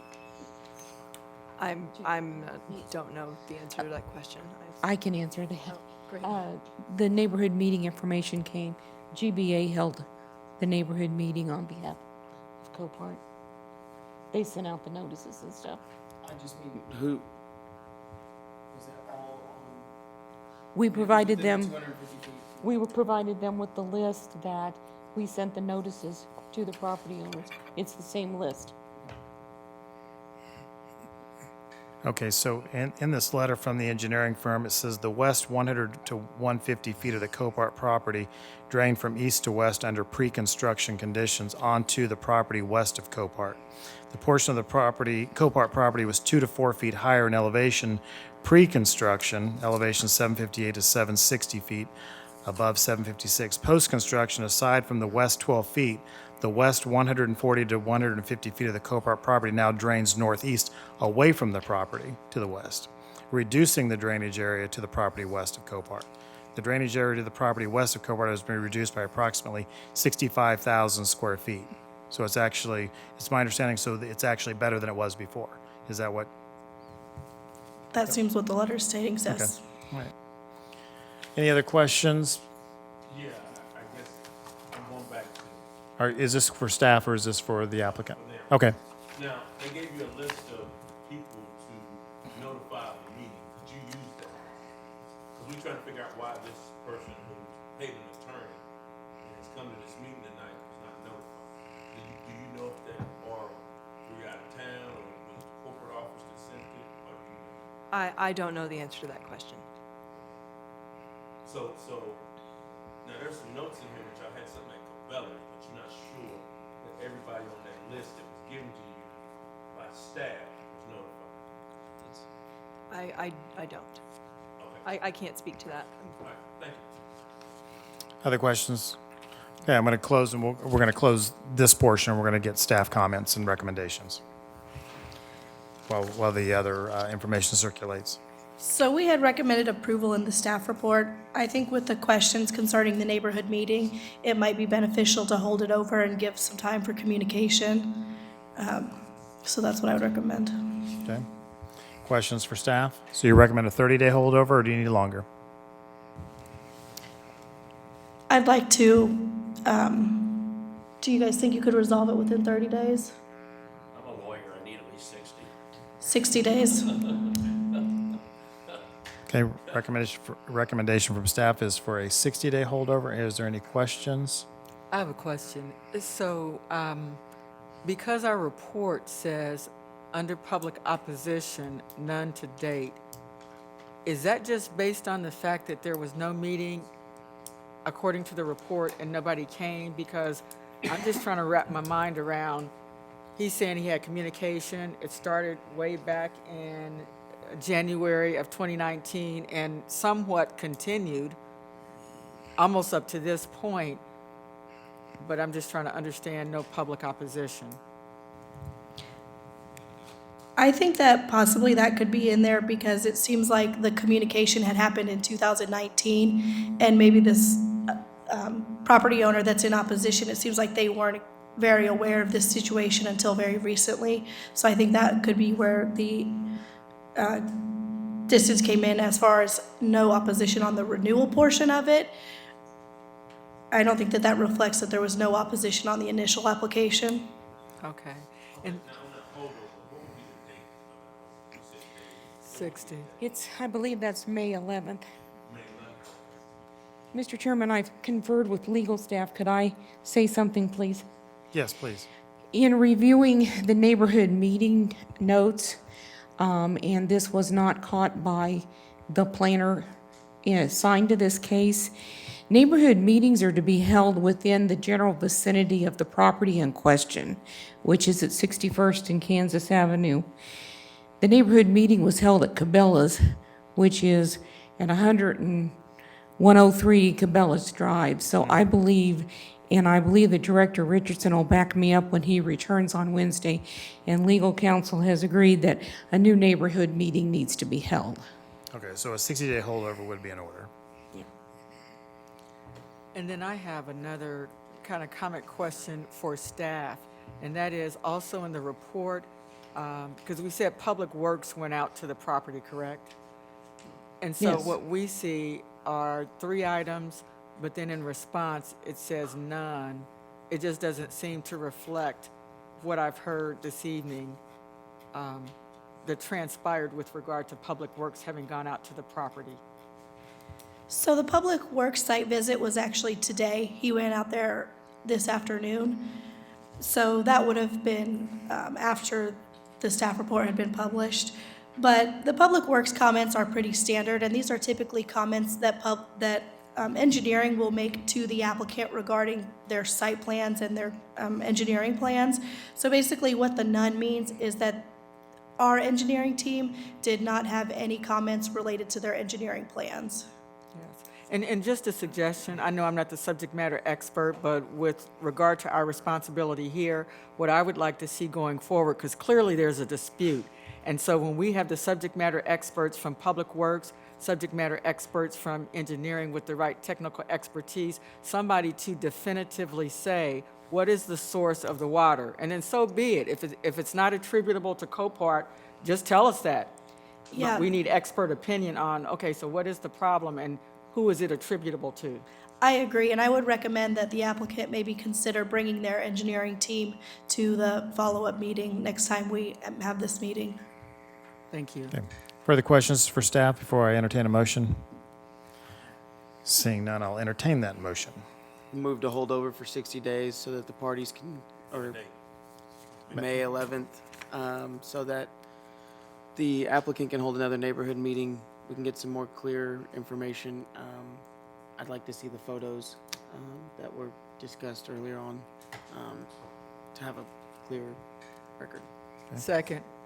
Okay, motion to hold over till May 11th meeting to allow both the applicant and engineering and the opponents to give us the proper information, photographs and reports necessary to make an informed decision. And another meeting? I'm sorry? And another. And another neighborhood meeting, correct, within the location required by the statutes. And it's been seconded. Is there any further discussion? Seeing none, roll call. Conley? Aye. Ernst? Aye. Huey? Aye. Jones? Aye. Miller? Aye. Reasons? Mr. Chairman, that motion to hold over this application until the May 11th, 2020 Planning Commission meeting for the reasons outlined passes. 6 in favor and none opposed. Thank you. Mr. Chairman, that concludes the consent agenda. we're going to move on to the non-consent agenda. However, I would note that the special use permits that were recommended for approval on the consent agenda will go before the Board of Commissioners on Thursday, March 26th at 7 p.m. Also, Mr. Chairman, or for the audience, the Commission would request that when an applicant hears their application being called, that they move to the microphone along with all those for and against in order to keep the meeting moving. Thank you. Our next application is Special Use Permit SP 2019-103. Evan Dolby, Special Use Permit. It's a renewal, well, it has Special Use Permit SP 2017-4 that expired on March 30, 2019 for a tire distribution center at 3140 South 28th Street. Please include the following items as part of the record for this case: the city's currently adopted zoning and subdivision regulations, the official zoning map for the area in question, the city's currently adopted master plan for the area in question, the staff report and attachments dated March 9, 2020, the application and other documents, plans, pictures, and maps submitted by the applicant in furtherance of the case and contained in the official file, the notice in the Wyandotte Echo dated October 17, 2019, and the notices to property owners dated October 17, November 7, December 3, January 2019, January 28, and February 19, 2020. This time, does any member of the commission have any contact to disclose with regard to this case? No. Mr. Dolby, are you in the room? No, he's not.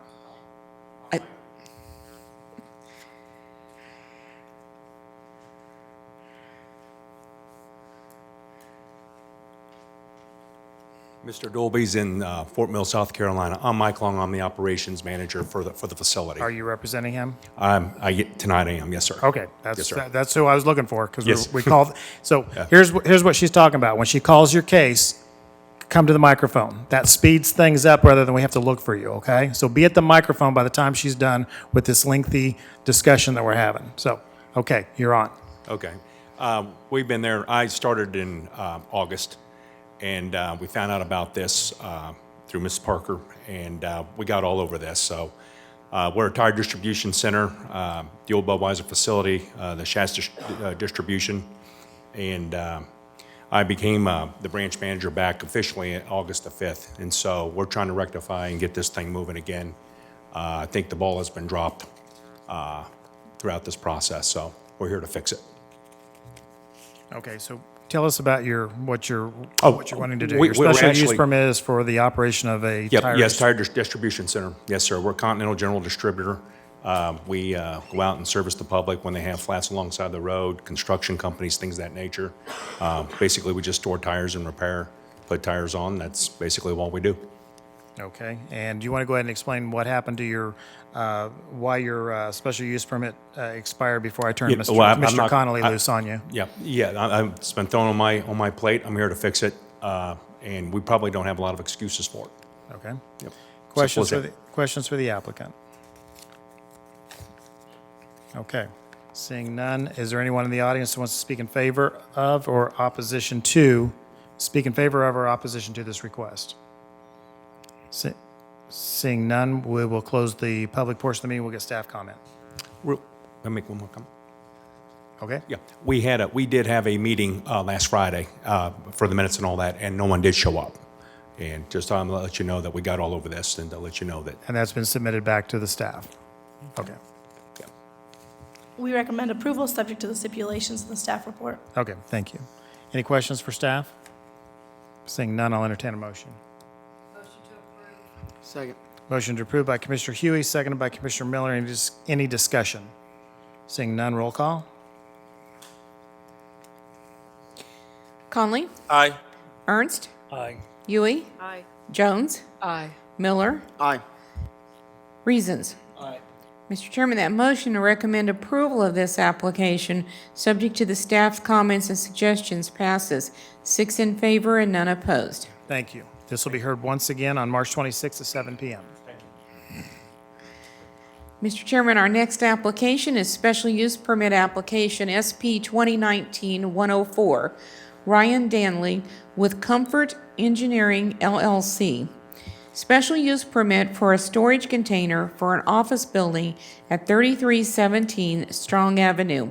Please include the following items as part of the record for this case: the city's currently adopted zoning and subdivision regulations, the official zoning map for the area in question, the city's currently adopted master plan for the area in question, the staff report and attachments dated March 9, 2020, the application and other documents, plans, pictures, and maps submitted by the applicant in furtherance of the case and contained in the official file, the notice in the Wyandotte Echo dated October 17, 2019, the notices to property owners dated October 17th and November 1st, 2019, and January 31 and February 19, 2020, and the testimony given tonight at the Board of Zoning Appeals meeting will become part of this record also. Does any member of the commission have any contact to disclose with regard to this case?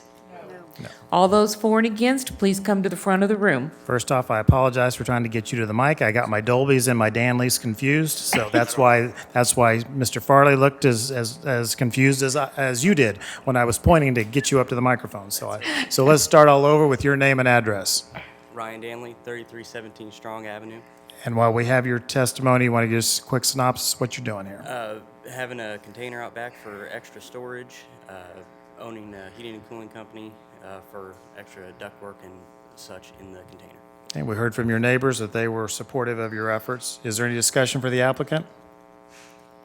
Seeing none, we'll open up the public portion of the meeting. Is there anyone who wants to speak in favor of or in opposition to the request? Seeing none, we'll close the public portion of the meeting. We'll get staff comment. We recommend approval subject to the stipulations in the staff report. Any questions for staff? Seeing none, I'll entertain a motion. Move to approve, subject to the stipulations in the staff report. Second. Motion to approve by Commissioner Miller, seconded by Commissioner Connolly. Any discussion? Roll call. Conley? Aye. Ernst? Aye. Huey? Aye. Jones? Aye. Miller? Aye. Reasons. Mr. Chairman, that motion to recommend approval of this special use permit, subject to the staff's comments and suggestions, passes. 6 in favor and none opposed. Thank you. This will be heard once again, March 26, 7 p.m. in this room. Our next application is special use permit SP 2019-107, Tom Irish with 4101 Powell Incorporated. Special use permit. They had a special use permit SP 2018-87 that expired May 20, 2019 for an earth and fill at 5700, 5832, 5900, 5831, 5831R, and 5841 State Avenue, and 1204 and 1215 North 59th Street.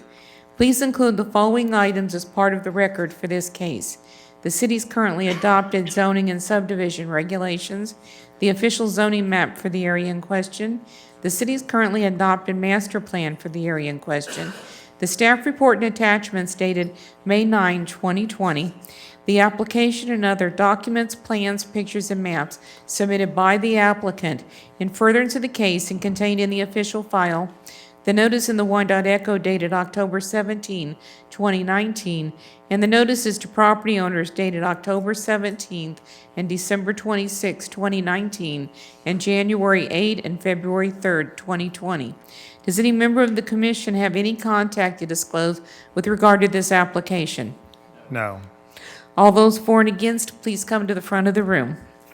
Good evening. Thomas Steibel, 509 Armstrong. I represent Mr. Irish and 4101 Powell LLC.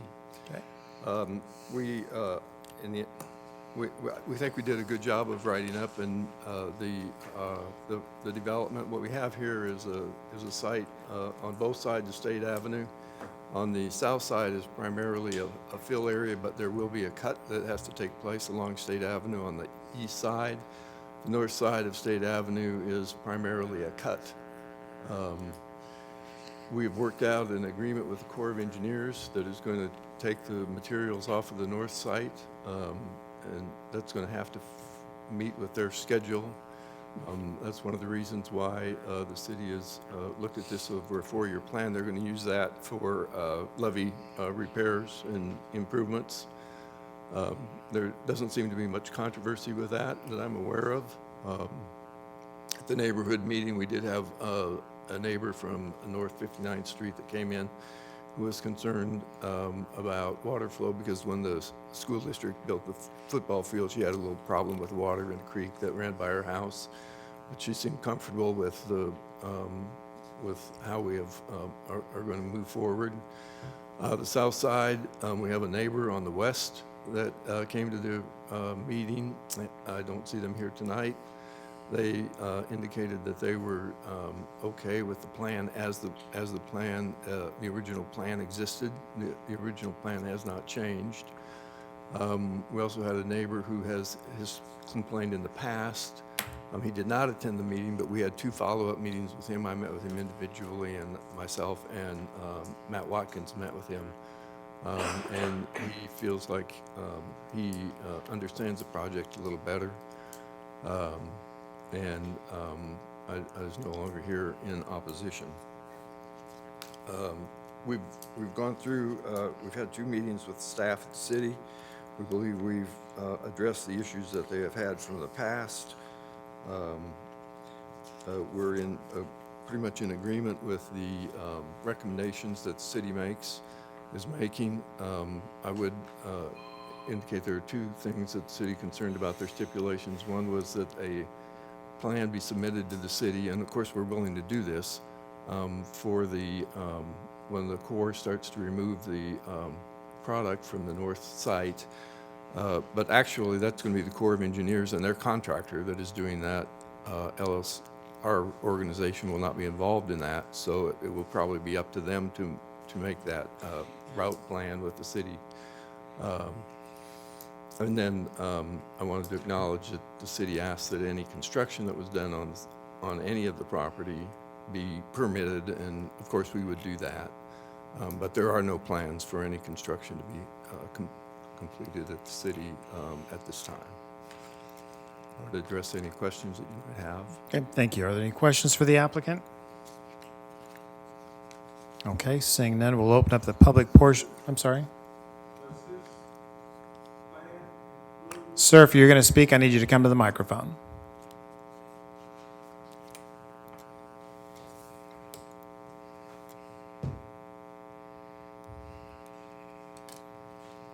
At this time, I'm going to open up the public portion of the meeting. All those for and against, please come to the front of the room. Yes, sir. Go ahead and come to the microphone and speak into the mic and give us your name and address first. My name is Elvin Roan, Pastor Roan, pastor of the Power Room Church of God in Christ, 1319 North 51st Street in Kansas City, Kansas. Thank you. And we are here because we own 9 acres of land at 59th and State Avenue. And my concern was, does his plans include our property? It's my understanding it does not. Is that correct? So this shouldn't have anything to do with your property at all, sir.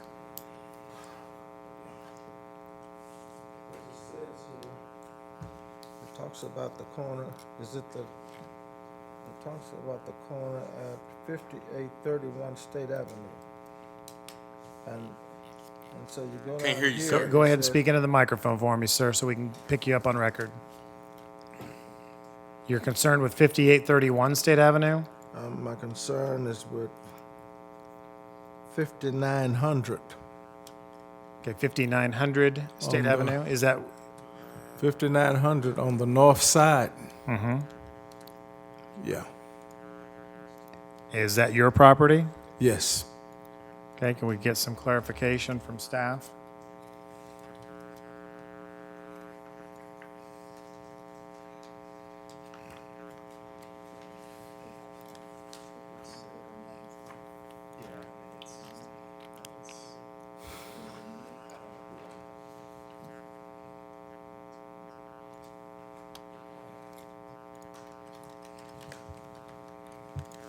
Yeah, it seems like that address there at 5900 is not correct.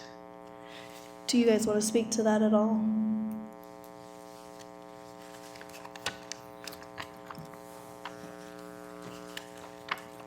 We're not doing any work on property that we do not own.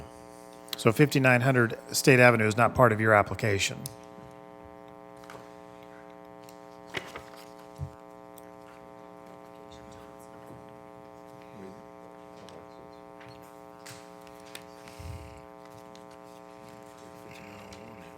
Fif- 5900 would be west of 59th Street, and we don't own any property west of 59th Street. Okay. All right, we're getting some clarification. Yes, Kim? We're pulling up the original application now to see if that was included or why that would have been put into here. Okay. Sir, we're going to get you an answer to your question. Did you have anything else that you wanted to speak to? No, this is my only concern. Okay, we're going to get you an answer here in just a moment. Is there anyone else that wants to speak in favor of or in opposition to this request? Yes, gentlemen. Scott Mensing, 601 East 12th Street, KCMO. I'm with the Army Corps of Engineers, so I'm the program manager for our Kansas City Levees program. We provided a quick informational fact sheet within the commission's agenda today, but I just wanted to come up and say we are planning on utilizing that north site for one of our borrow sites for our levee projects, where we'll be improving the Armourdale, the Argentine, and the Central Industrial District levee units here in the next couple of years. Okay, thank you. Any questions? Okay. Yes, sir. Trenton Fogelsong, Water Pollution Control, 50 Market Street. We just came up to show our support. We're partners with the Corps of Engineers on this project and just do whatever we can to answer any questions you have on the project as they relate to the unified government. Okay, any questions? Okay, thank you. What did we find out? Or we're still looking? Mr. Chairman? Yes. I pulled up their current application that they submitted, and the addresses that they've listed are 5700, 5832, 5900, 5831, 5831R, 5841, 5737 State Avenue, 1204, and 1215, and North 59th Street, and 1007 North 57th Street. That's Okay. on their application. Well, that's not what's in the staff report. We don't have 57th Street. We don't have several of those addresses. Yeah, the 57th Street address is not in there. And where's 59? I don't see 5901.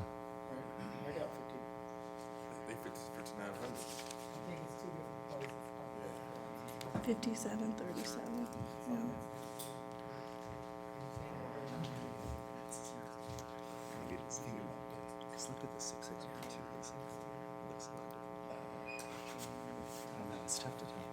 Yeah. Yeah. See 5901, or is it further down? So in the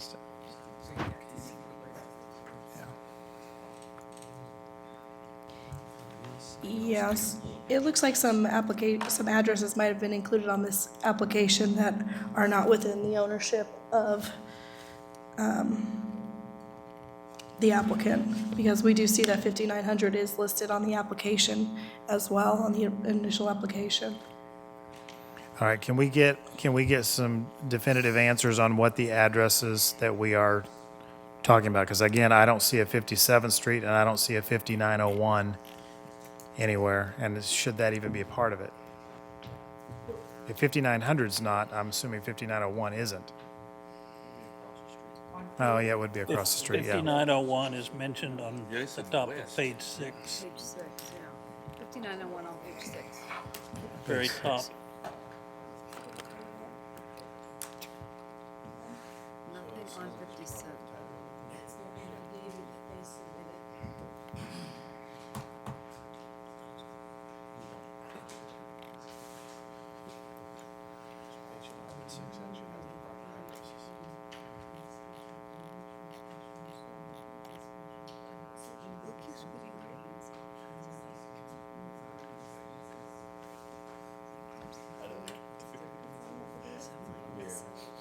Sorry. Yeah, I was showing him the affidavit that has the addresses on it that was signed by Mr. Dale. Can we go ahead and move this to the end of the agenda and then come back to it? I hate to make everybody wait, but at the same time, we need to get some clarification because I don't think any of us are prepared to make a decision on something that we don't know what we're doing. Yeah, I think we should do that, and I think in the meantime, the applicant can confirm the correct addresses for their property.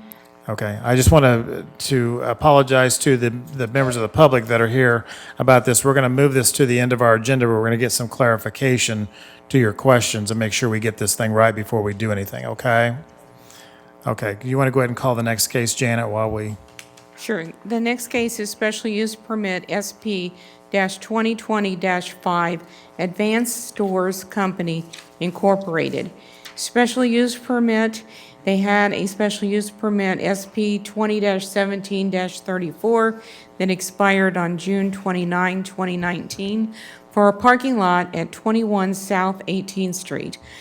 Please include the following items as part of the record for this case: the city's currently adopted zoning and subdivision regulations, the official zoning map for the area in question, the city's currently adopted master plan for the area in question, the staff report and attachments dated March 9, 2020, the application and other documents, plans, pictures, and maps submitted by the applicant in furtherance of the case and contained in the official file, the notice in the Wyandotte Echo dated December 19, 2019, and the notices to property owners dated December 18, 2019, and January 28, 2020.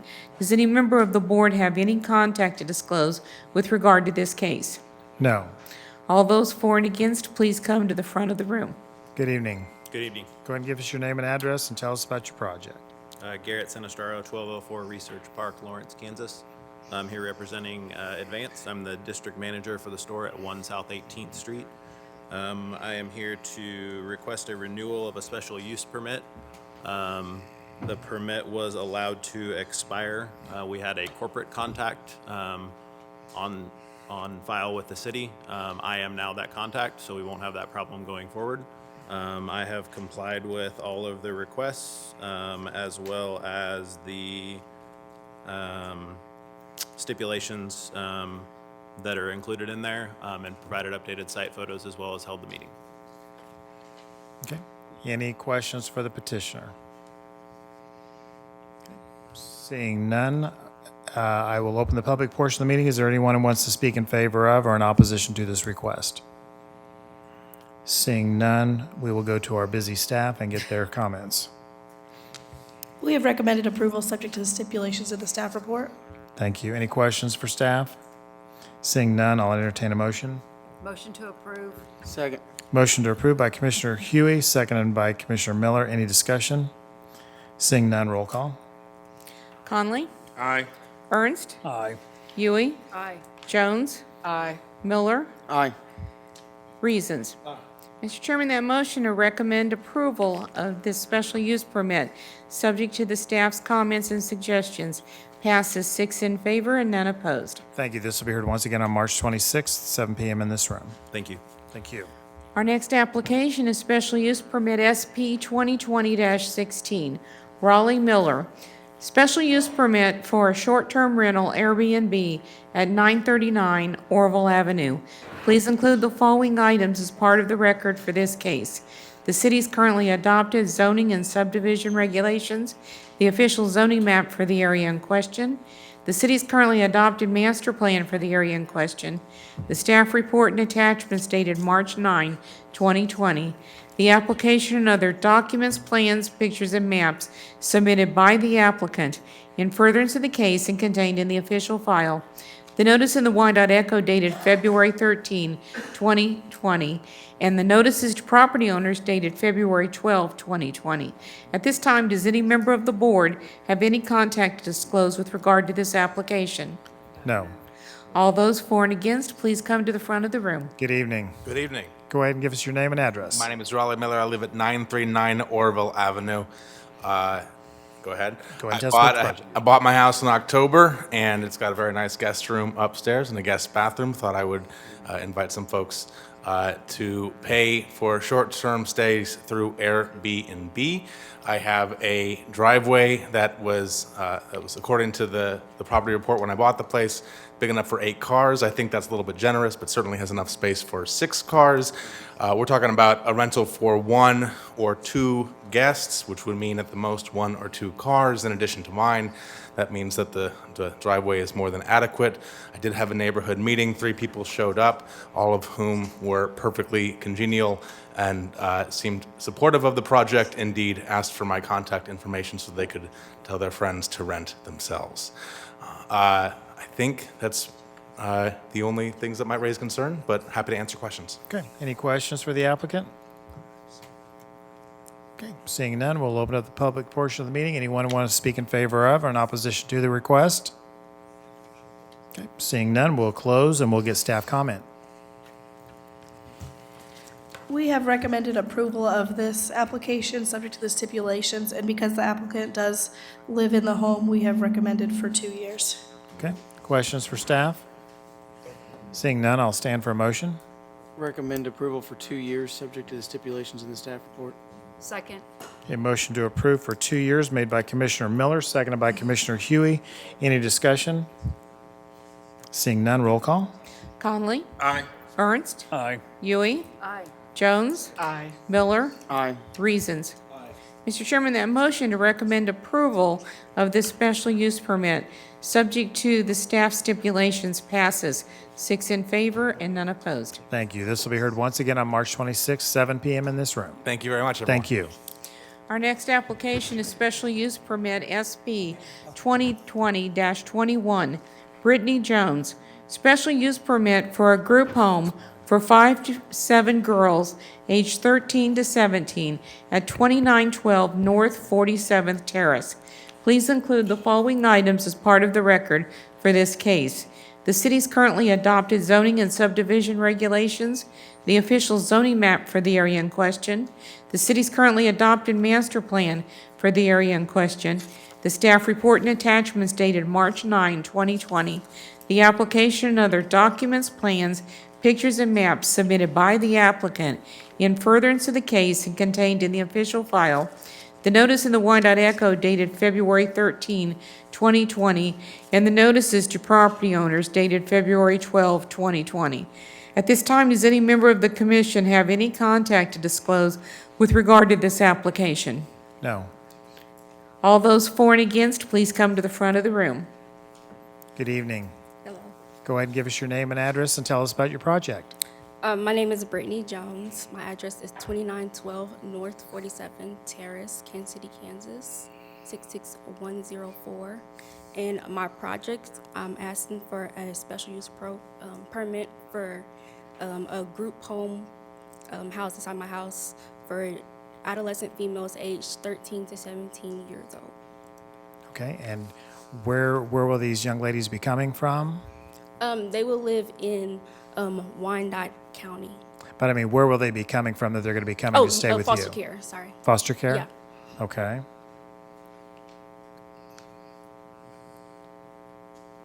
Are there any questions for the applicant? Yes, Commissioner Reasons? First off, I want to commend you on doing this as a foster parent myself to a teenager. I know this is quite a neat thing for you to do. One of the questions I have here is you're asking for 5 to 7 girls. How many bedrooms are in this house? There's 4 bedrooms. And are you putting 2 per room, 3 per room? How many per room are you hoping to have? Well, originally I was thinking long term, but I just want to start with 5. So 2 in one room and 3 in another room. Okay. And who will be the one sitting on the property to oversee the girls? I will be the live-in parent, house parent. Okay, thank you. Other questions for the applicant? Okay, we'll open up the public portion of the meeting. Is there anyone in the audience who wants to speak in favor of the applicant? Okay, is there anyone who wants to speak in opposition? Okay, sir, go ahead and give us your name and address, please. My name is Jimmy Jones, no relations. I live at 2920 North 47 Terrace, just north of the applicant's address. I understand what Ms. Jones is doing. It's a good thing. That house, this is the third, I've been living next door to that property for 33 years. And this is the third time that something's come up about that house rezoning and everything. First, it was single-family, people wanted to turn it into a duplex. Then it wanted next, it was a 6-dog kennel, and that didn't go through. Now, a home for 5 girls, and I'm just against it. Okay. Okay. Anything else you want to tell us? Well, you got a popular property and you're against, yes. Okay. Yeah, that's about it. That'll take care of it. All right, thank you. Anyone else? Yes, sir. Kenneth Risley, 2900 North 47 Terrace. I live right next door to the house, to this house here that they're going on, and I'm just against it. You know, there's single-family dwelling neighborhood. That's the reason why I moved there and everything. And another thing you guys brought up earlier she did was the special meeting that takes place beforehand that we had to go to before. A neighborhood meeting? Yeah, Uh-huh. neighborhood meeting. Well, we're at 47 Terrace, and we had to go to 83rd Street at the library. That's not even close to neighborhood. Okay. And the other thing is, you know, she made the comment, you know, there was a few questions in the neighborhood meeting, and she made the comment she was looking in Topeka first and decided to come to Wyandotte County because Topeka had more girls, but she was able to get this house cheaper. And another gentleman asked how long she was planning on being here, you know, because once you change zoning, you know, you're done, you know, pretty much. And we was all worried about the house evaluations. And she gave the deal of anywhere from 2 to 5 years. Well, I mean, that tells me right then and there, you know, that she's planning on being gone, you know, 2 to 5 years. So Okay, I we're do want gonna be to stuck with address it. one of your comments. This is for a special use permit. We're not changing the zoning of the property. This is a special use permit. If she were to sell the property or move, that permit isn't transferable to anybody else. Nobody else can come in and do the same thing without coming back before this body. Right. Okay. Yeah. I just wanted to clarify Okay. that for you. But yeah, I'm like Jim though. I mean, it's like we're coming up here with single family, you know, dwelling neighborhood. You know, when she bought the house, she bought it as single family dwelling, you know. So, I mean, that's all I have to say about it. Okay. I Thank you think- very much.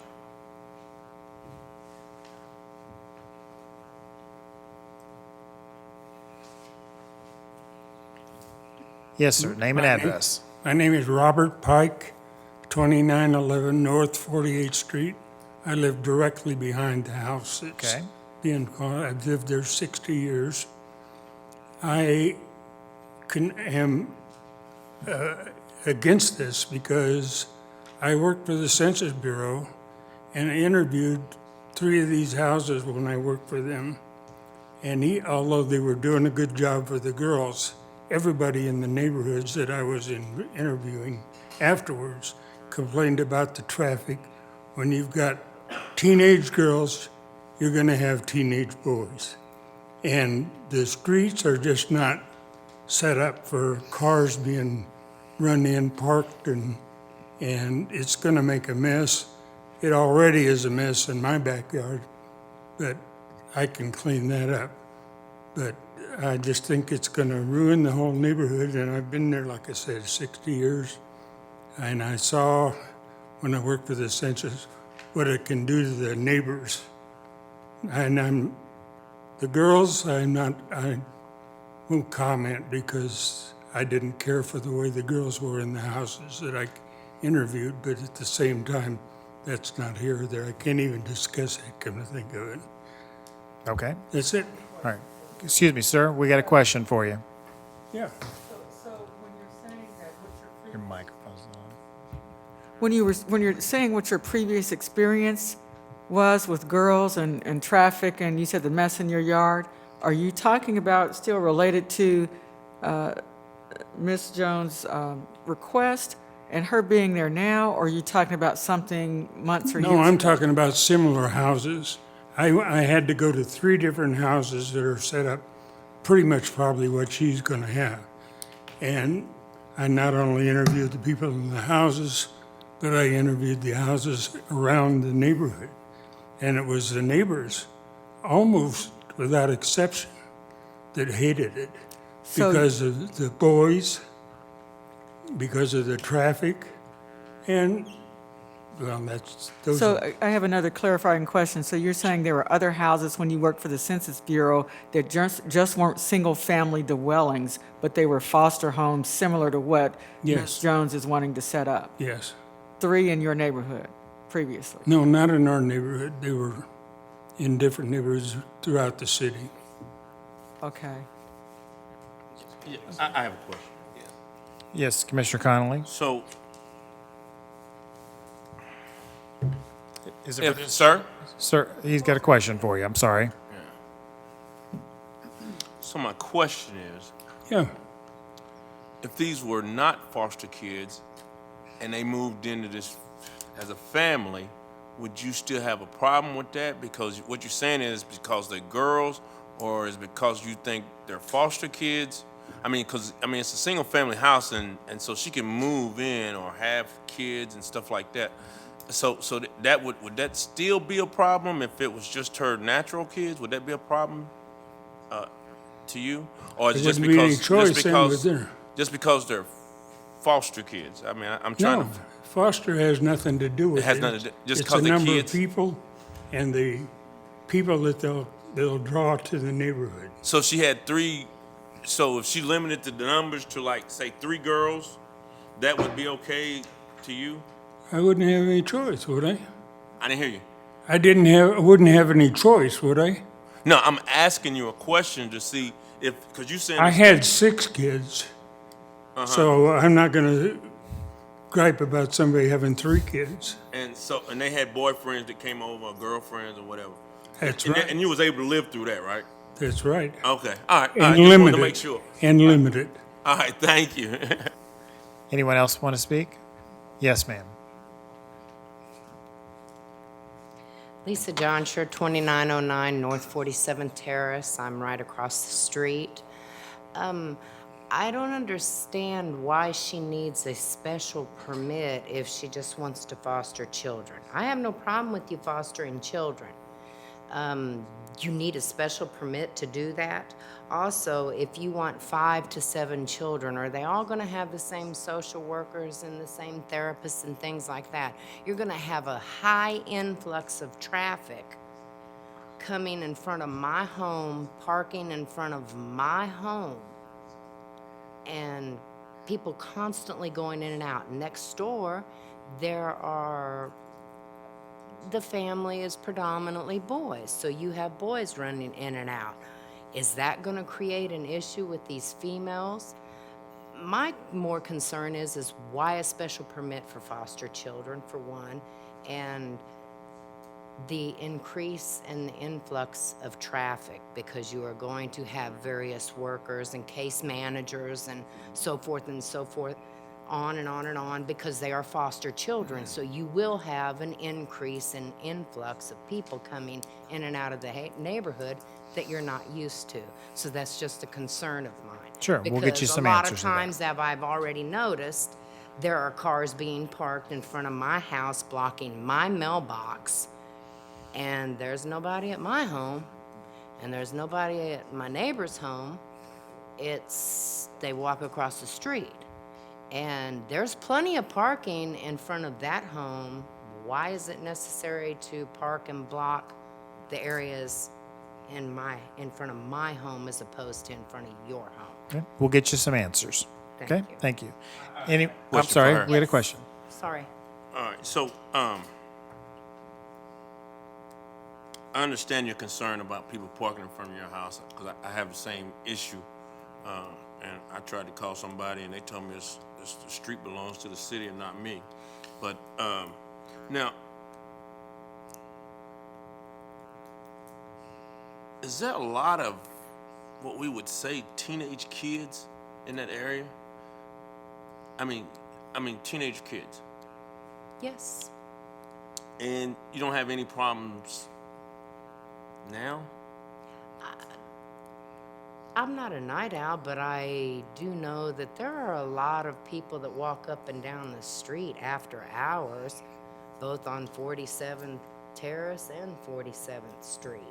After hours? Mhm. So if Because The I have to petitioner get would- out sometimes at 10, 10:30, 11 o'clock to pick my son up from work.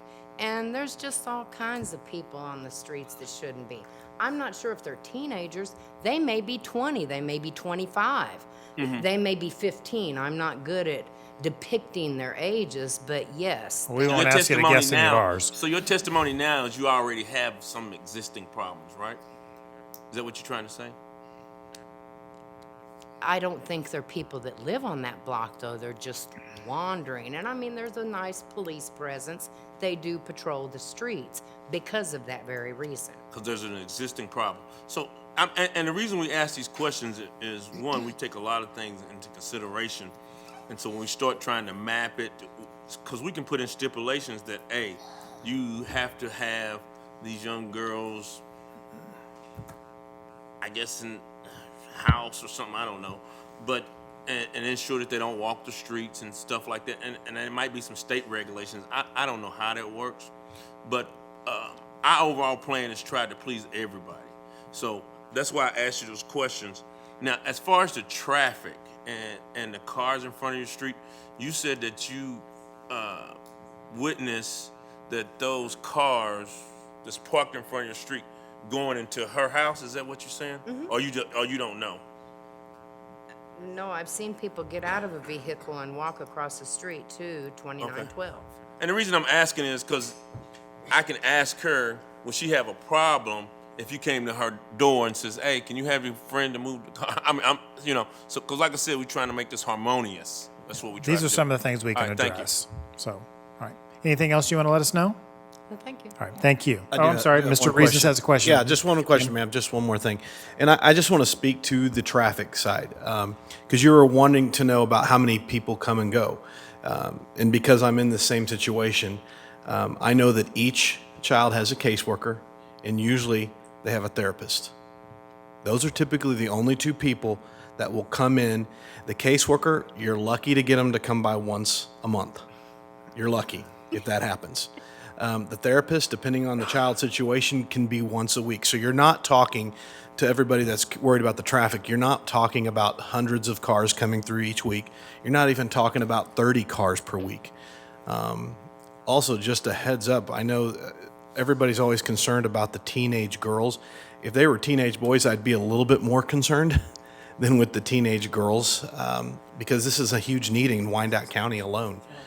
For teenage girls. So just a heads up there for a lot of the neighbors. And typically what I've seen happen is these teenagers sometimes are the best kids in the neighborhood because they're already on a short leash. They don't want to be bounced around from home to home to home. And if they find a home where the mother is actually taking care of them, they want to stay. So just a little heads up for you on that as well. And replying to what you had said is that you're hard pressed to get a case manager out there every 30 days. That being said, where is the comfort to know that they are being managed and watched appropriately if the case managers aren't making it out there? Is it then falls back on the neighbors? It to does say, not "Okay, fall on you as a neighbor. That's why I asked her specifically if she would be in the house living with them. It is her responsibility as their mother, as their foster mom, to take care of that. She will also be in contact via phone. I know my wife probably talks twice a week to our foster son's caseworker on a regular basis. What's going on? What's happening? So they don't need to be there. Imagine your own kid. They don't want to have someone else constantly on them.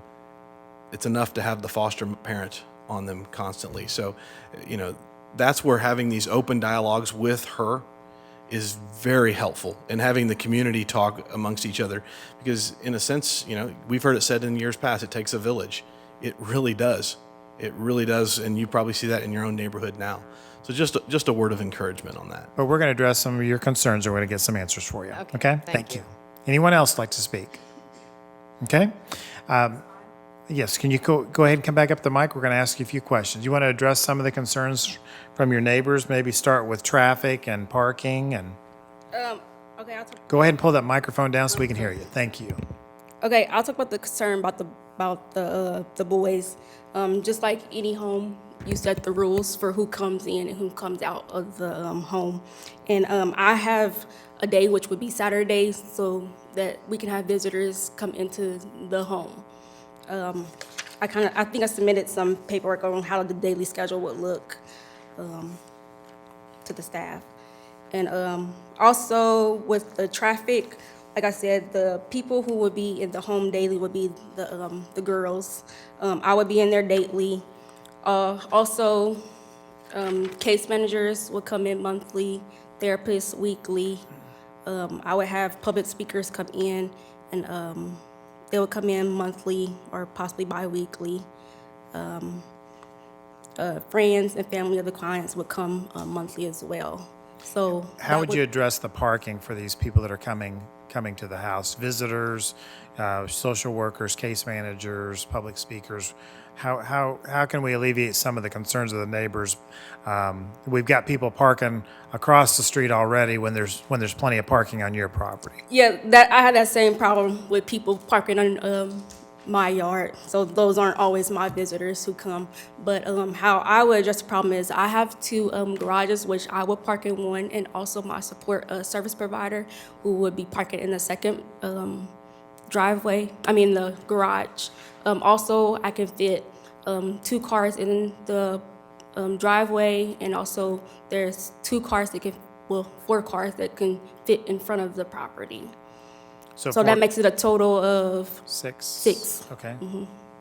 And so you'll encourage the caseworkers, managers, visitors, and public speakers to park on your Yes. property, provided those spaces aren't being used by some of your neighbors or their visitors. Yes. Okay, I mean, we got to be fair.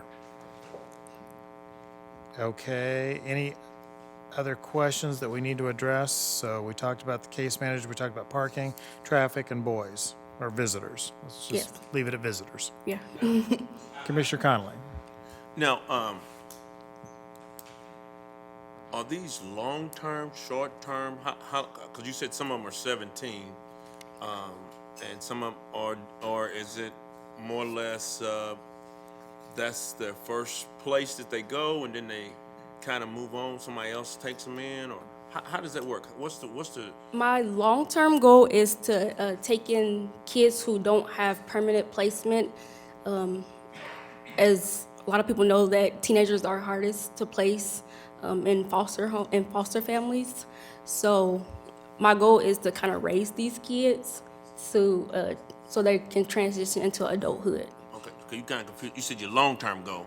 So Yeah. So at the beginning, is it gonna start with you trying to? I mean, just I know some different things happen that's out of your situation, and so, but you are wanting to keep these kids for a while, right? Yes. Okay, so the norms of the community can affect those kids. I understand that. Now, other thing is, and some of these people might not know, because I heard somebody give testimony that if the case manager and some people don't come, how's it gonna handle? You are a licensed foster care. You wouldn't be able to get the kids, right? Yes. You went through some training, right? Yes, I'm also a licensed social worker, master social worker as well. All right, thank you. Any other questions? Okay, we will close the public portion of the meeting. We'll get staff comment. Okay. Excuse me. I'd like to start with kind of reiterating that this is not a change of zone, which would be a permanent action. This is a special use permit, which is a temporary approval. In the staff report, we've recommended for approval for 2 years. If you guys felt that that was too much, you could change it to 1 year. But it's not permanent. So you could always And approve. it is revocable. Yeah, it is revocable, and you could always approve it, and then if there are issues that arise when it comes around, discuss that again. In regards to why is a special use permit needed? So the special use permit requirement comes in because she's exceeding what would be considered the definition of a family. So you could have up to 5 unrelated persons in a home as a family, and foster children are not considered as unrelated. However, due to the state requirements and technically how she would have to get her business license, she would have to license with business license as a group home. And so she could not get that approval through business license without having the special use permit zoning approval. So that's why she is going through the special use permit. But she could at this time have foster children in the home. Secondly, thirdly, you can see in your staff report that we did take into consideration some of those concerns that the neighbors have raised. So for example, visitation hours, Ms. Jones has stated that there's a curfew. I believe it was 8:30 p.m. and that visitation will only occur on certain days.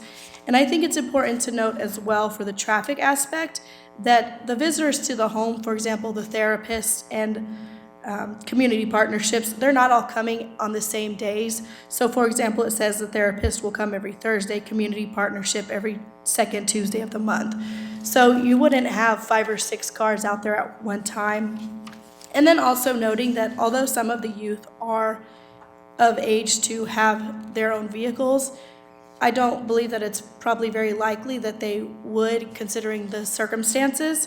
And Ms. Jones has provided information that she would provide the mode of transportation with a support van, and that she would also teach these youth how to use public transportation and get around on their own. So with that, we would recommend approval for 2 years, subject to the stipulations in the staff report. Any questions for staff? Seeing none, I'll entertain a motion. Motion for approval for 2 years. Second. Motion for approval made by Commissioner Huey for 2 years, seconded by Commissioner Miller. Is there any discussion? I like to, if it would be one of the people that opposed it, I'd like to ask him a question. Would that be okay? Well, I'll allow it. Yes, go ahead. Whichever one would come to the podium.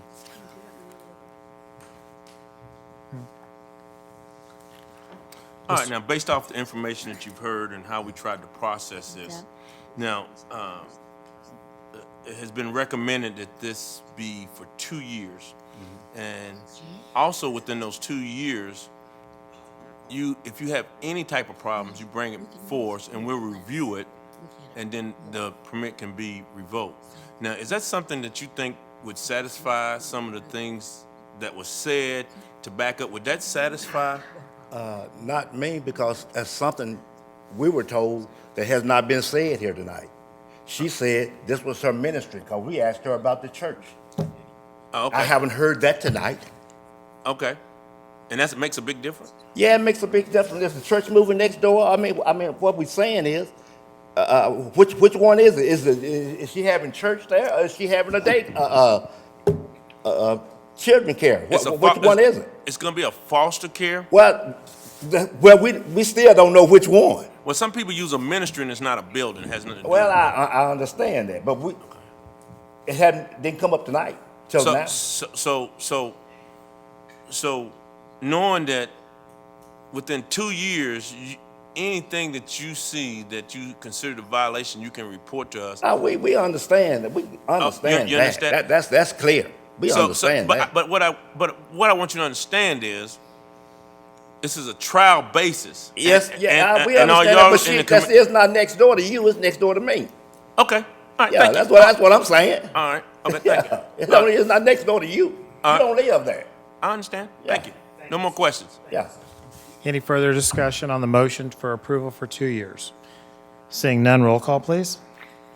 Conley? Aye. Ernst? Aye. Huey?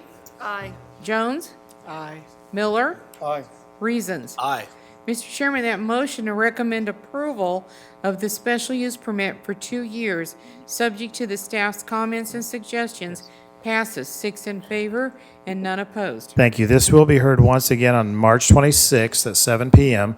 in this room, but Commissioner Huey would like to make a statement. I'd just like to make a comment about special use permits. As neighbors, you have far more control over what happens in that property with the special use permit.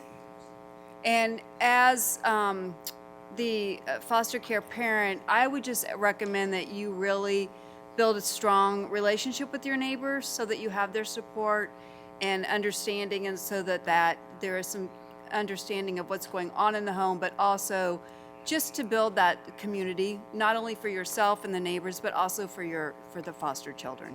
Thank you. Thank you. Go ahead and call the next case, please, Janet. Our next special use permit is SP-2020-22. Dolores Dupree, special use permit for a short-term rental Airbnb at 2621 South 27th Street.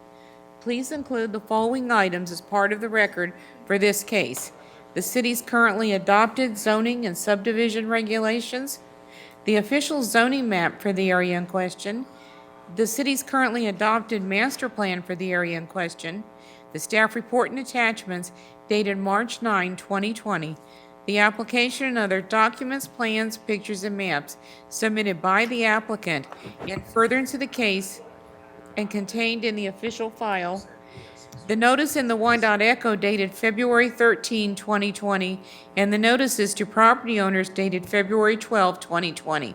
At this time, does any member of the commission have any contact to disclose with regard to this application? No.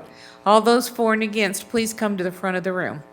Good evening. Go ahead and give us Hi. your name and address and tell us about your project. Okay, my name's Dolores Dupree. I live at 2625 South 27th Street. The house that we're talking about is 2621 South 27th Street. It's right next door to me. I've had it for rental property for a long time, and tenants just don't take care of the property like I want them to. So I want to maintain the property better. That's why I want to put it on Airbnb. I had the meeting.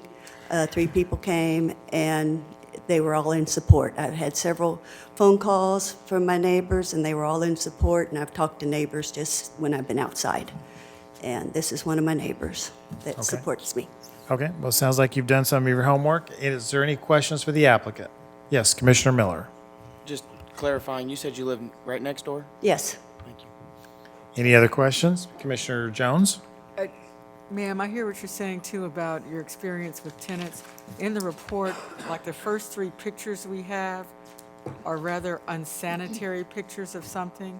Was Right. that- It was when my last tenants, they're very nice people, but they didn't maintain the property like I would. Okay, that's what I thought. I just wanted Right. clarification. And so then the following pictures were pictures that I've cleaned it up.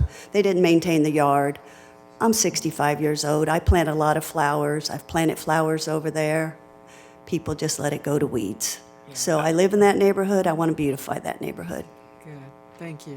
Great, thank you. Any other questions? Okay, we'll open up the public portion. I'm assuming your neighbor would like to speak? I guess I put you on the spot, so you have to now. My name's Janelle Van Bever. I live at 2619 South 28th Street, and I support Dolores. She'll take care of the yard, and the house looks very cute. Okay, great, thank you. Anyone else want to speak in favor of or in opposition to the request? Okay, seeing none, we'll close the public portion of the meeting. We'll get staff comment. We have recommended approval of this application, and taking into consideration the fact that the applicant lives next door, have recommended 2 years. Okay, questions for staff? Seeing none, I'll stand for a motion. Move to approve for 2 years, subject to the stipulations in the staff report. Second.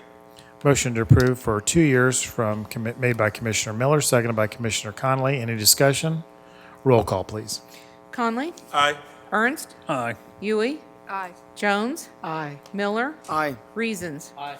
Mr. Chairman, that motion to recommend approval of this special use permit for 2 years, subject to the staff's comments and suggestions, passes. 6 in favor and none opposed. Thank you. This will be heard once again, March 26th, 7 p.m. in this room.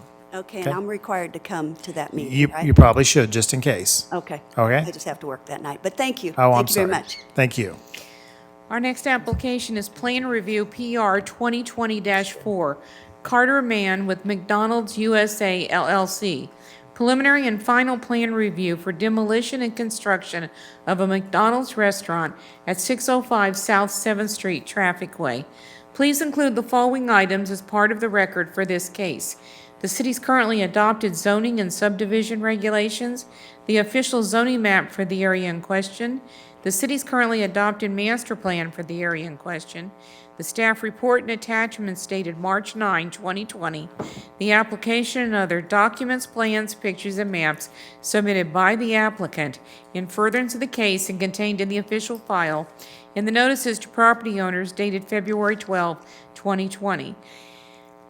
At this time, does any member of the commission have any contact to disclose with regard to this application? No. All those for and against, please come to the front of the room. Good evening. Go ahead and give us your name and address and tell us about your plans. Your plans. Ryan Oh, Yenny. nobody caught that? There you go. Yeah, I thought that was kind of good. All right. Ryan Yenny with Olson as the civil engineer representing Carter Mann and McDonald's for the point of contact for all permitting and city activity. The plan is to, the existing McDonald's at 605 South 7th Street, a complete site, scrape it down to nothing and rebuild everything brand new. Although we've been in contact with the city and preliminary reviews for engineering, for all utilities and stormwater, which we will be making the stormwater situation better right now. Since this property will naturally be increasing the landscaped area, decreasing the amount of pavement, so that the runoff quality and quantities will be decreased naturally, so that we don't have any additional maintenance for filters or structures like that. I appreciate you paying attention. Yes. And You're a serious guy. I didn't know if I could make you laugh or not, so keep going. And so, yeah, the traffic situation should also improve, because if you look at the page 1 or have been to the site right now, there are 2 entrances off of Packard Street, and one of those will be closing, so that everything will be through the mutual access agreement onto McDonald's through the middle of the site. And we have more parking than is required by city code for this size of building. And staff has been great to work with to get all our questions answered to get this through. Okay. Are there any questions for the applicant? Seeing none. Oh, I'm sorry, Commissioner Miller. It's less of a question. I just want to thank you for closing that one. I get cut off in line when I get my McDonald's. Yeah, it was kind of just a one that- happens regularly, actually. Yeah, it was kind of just one that naturally enclosed with what they wanted to do with the site. Nobody likes an angry attorney wanting a McMuffin in the morning, that's for sure. A breakfast burrito, excuse me, I stand corrected. Any pertinent questions?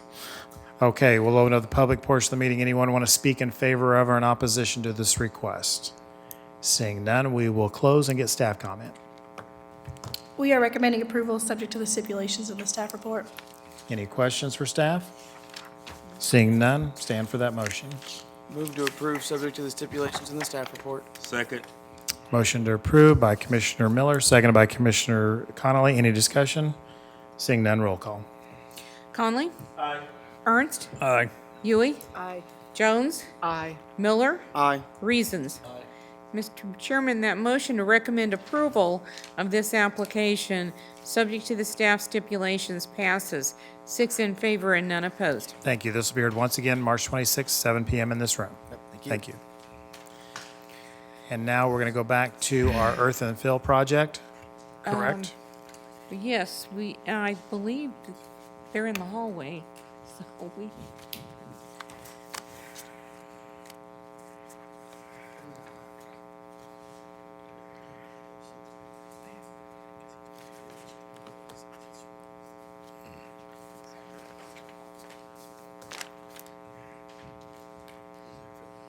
So are we going to staff for clarification of addresses that we're going to do? Or a combination of both? So we looked at the legal descriptions that were included that we actually published, and the following addresses were included in that publication: 5831 and 5737 State Avenue, 1000 North 57th Street, 5831 Rear State Avenue, 5841 State Avenue, 5700 State Avenue, 5832 State Avenue, and 5848 State Avenue. Okay, so 5900 and 5901 are not part of this application. They are not, and they were not included in the legal description that was published. Okay, so what we're approving tonight would be 5831 State Avenue, 5737 State Avenue, 1000 North 57th, 5831, you said rear, 5841, 5700, 5832, and 5841 State Avenue, correct? 5848 was the last one. 5848, excuse me, couldn't read my writing, 5848. And those are the parcels that are included in this project, correct? And applicant concurs? Yes. A couple of other parcels are owned by 4101 Powell, but were never included in the application. Okay, Two bordering properties on the south side. okay, but they're not part of this, so let's not get confused further. Right. Okay, so I apologize. want to address the gentleman over here. So your property is not included in any of this work that's going to be done or anything. 5900 is out. I apologize for the confusion to you and that you had to sit through the meeting, but it is not part of this. Okay? Did you have any other concerns that you wanted to express? Okay, great, thank you. I'm sorry. So I just. Commissioner Jones. A clarification or comment, especially for the gentleman. So given the confusion over it, the documentation, pertinent records are going to be, especially whatever that gentleman has that caused the confusion about him thinking his property was included. Yeah, I think we'd want to update everything for the record to include the appropriate addresses. Okay, but the official notices that went out never included the erroneous information, correct? No, that is not correct. The only thing in this application that is correct is the publication that I sent to the Echo. The application that they submitted, the affidavit, the agenda, the notices, all have addresses that are not included in this Okay, application. I stand corrected. What I meant to say So- was the public notice was correct. No, the public No. notice was not correct. The only thing that is correct is the notice that was published in the Echo. That's the That's a important different public thing, notice. because that actually publishes the correct properties, but I would suggest, Patrick, that the applicant send us a letter amending their application with only the addresses that are correct, because all of these addresses were in the original application that was approved, and apparently they must have sold off some of the property, like 5,900, in the meantime. And so I think the applicant needs to clarify, give us a letter that says, these are the parcels we own that we're requesting this special use permit for, and then we will update everything correctly. And Patrick, do we have any issues approving this, given the, I just want to make sure all the proper notices, people were notified, though. All the proper people. Yeah, we probably notified Some of the more addresses people in the than notice were wrong. were necessary, But, yes. okay, more people. Okay, so it's better to over. Yeah. so we're okay to correct everything and approve the application tonight? Okay. So, Question. I guess my question is, so when we make the motion, do we need to include these addresses to ensure, because I mean, what we're seeing and what we approved, but so are we saying that we're making an amendment to his application with these addresses on? Right, with all the addresses that Kim just. I would prefer that, yes. And Commissioner Miller looks like he has them written down. Okay. All right? If I wrote them down right, I can't read my own handwriting. Okay, well, I'll correct you. Commissioner Jones. yeah, and so then in the report too, I just want to be sure, especially since this gentleman and company had taken the time to come to the meeting, the applicant held a neighborhood meeting on the December 26, 2019 at 5 p.m. There were 5 attendees. Just trying to make sure that, there's no confusion about people that got improper notification, came to the meeting, confused, all that is straight. She's saying all that's correct. and we Janet said actually notified more people were notified than necessary. That needed to. But do they have they are correct on the addresses though, not just the notification, but do they need any follow-up? When the notices go out for the Board of Commissioners meeting, it will have the correct addresses. The notices also go out with the legal description. So the correct legal descriptions attached to the addresses would have been in those notices. Okay. And the people that were noticed by way of the Echo had the correct addresses in that notification, correct? Right, but also in the notices that went to the people within 220 or 200 feet, they also would have had the correct addresses along with the incorrect addresses, because the legal description is in there. And the legal description, the way it was done, it listed the address and then the legal description. So they would have had more than they needed. Patrick, are you comfortable with all of this? Okay, so as long as we state clearly the addresses in the motion that we're approving for this project tonight, we're okay. And then everything will be corrected by the time it goes to the Board of Commissioners on the March 26th. Okay, any further discussion or clarification? I do have, Commissioner Miller? just because I didn't hear it, and I think this clarifies almost all of it if it is. From the list we were just provided, there's not a, none of those are a new address. Because if they were an old existing address, then that's fine. Yeah, because then everyone would have had notice anyways. Okay. Okay, seeing no more discussion, I will stand for a motion. Move to approve, subject to the stipulations in the staff report, for addresses 5831 State Avenue, 5737 State Avenue, 1000 North 57th Street, 5831 Rear, 5841 State Avenue, 5700 State Avenue, 5832 State Avenue, 5848 State Avenue. Okay, is there a second? Second. Motion made for approval with clarification on the addresses made by Commissioner Miller, seconded by Commissioner Conley. Any discussion? Seeing none, roll call, please. Conley? Aye. Ernst? Aye. Huey? Aye. Jones? Aye. Miller? Aye. Reasons? Mr. Chairman, that motion to recommend approval of this application, subject to the clarification of the addresses in question, passes 6 in favor and none opposed. Thank you. This will be heard once again March 26th at 7 p.m. in this room. And I do want to thank you folks for your patience while we work through this. Okay? And that is the last case on the agenda, correct? Mercifully, yes. Mercifully, yes. Okay, seeing no further business, this meeting is adjourned. Huh? Is that right? No, I just we have a wondered. different vice chair on this committee.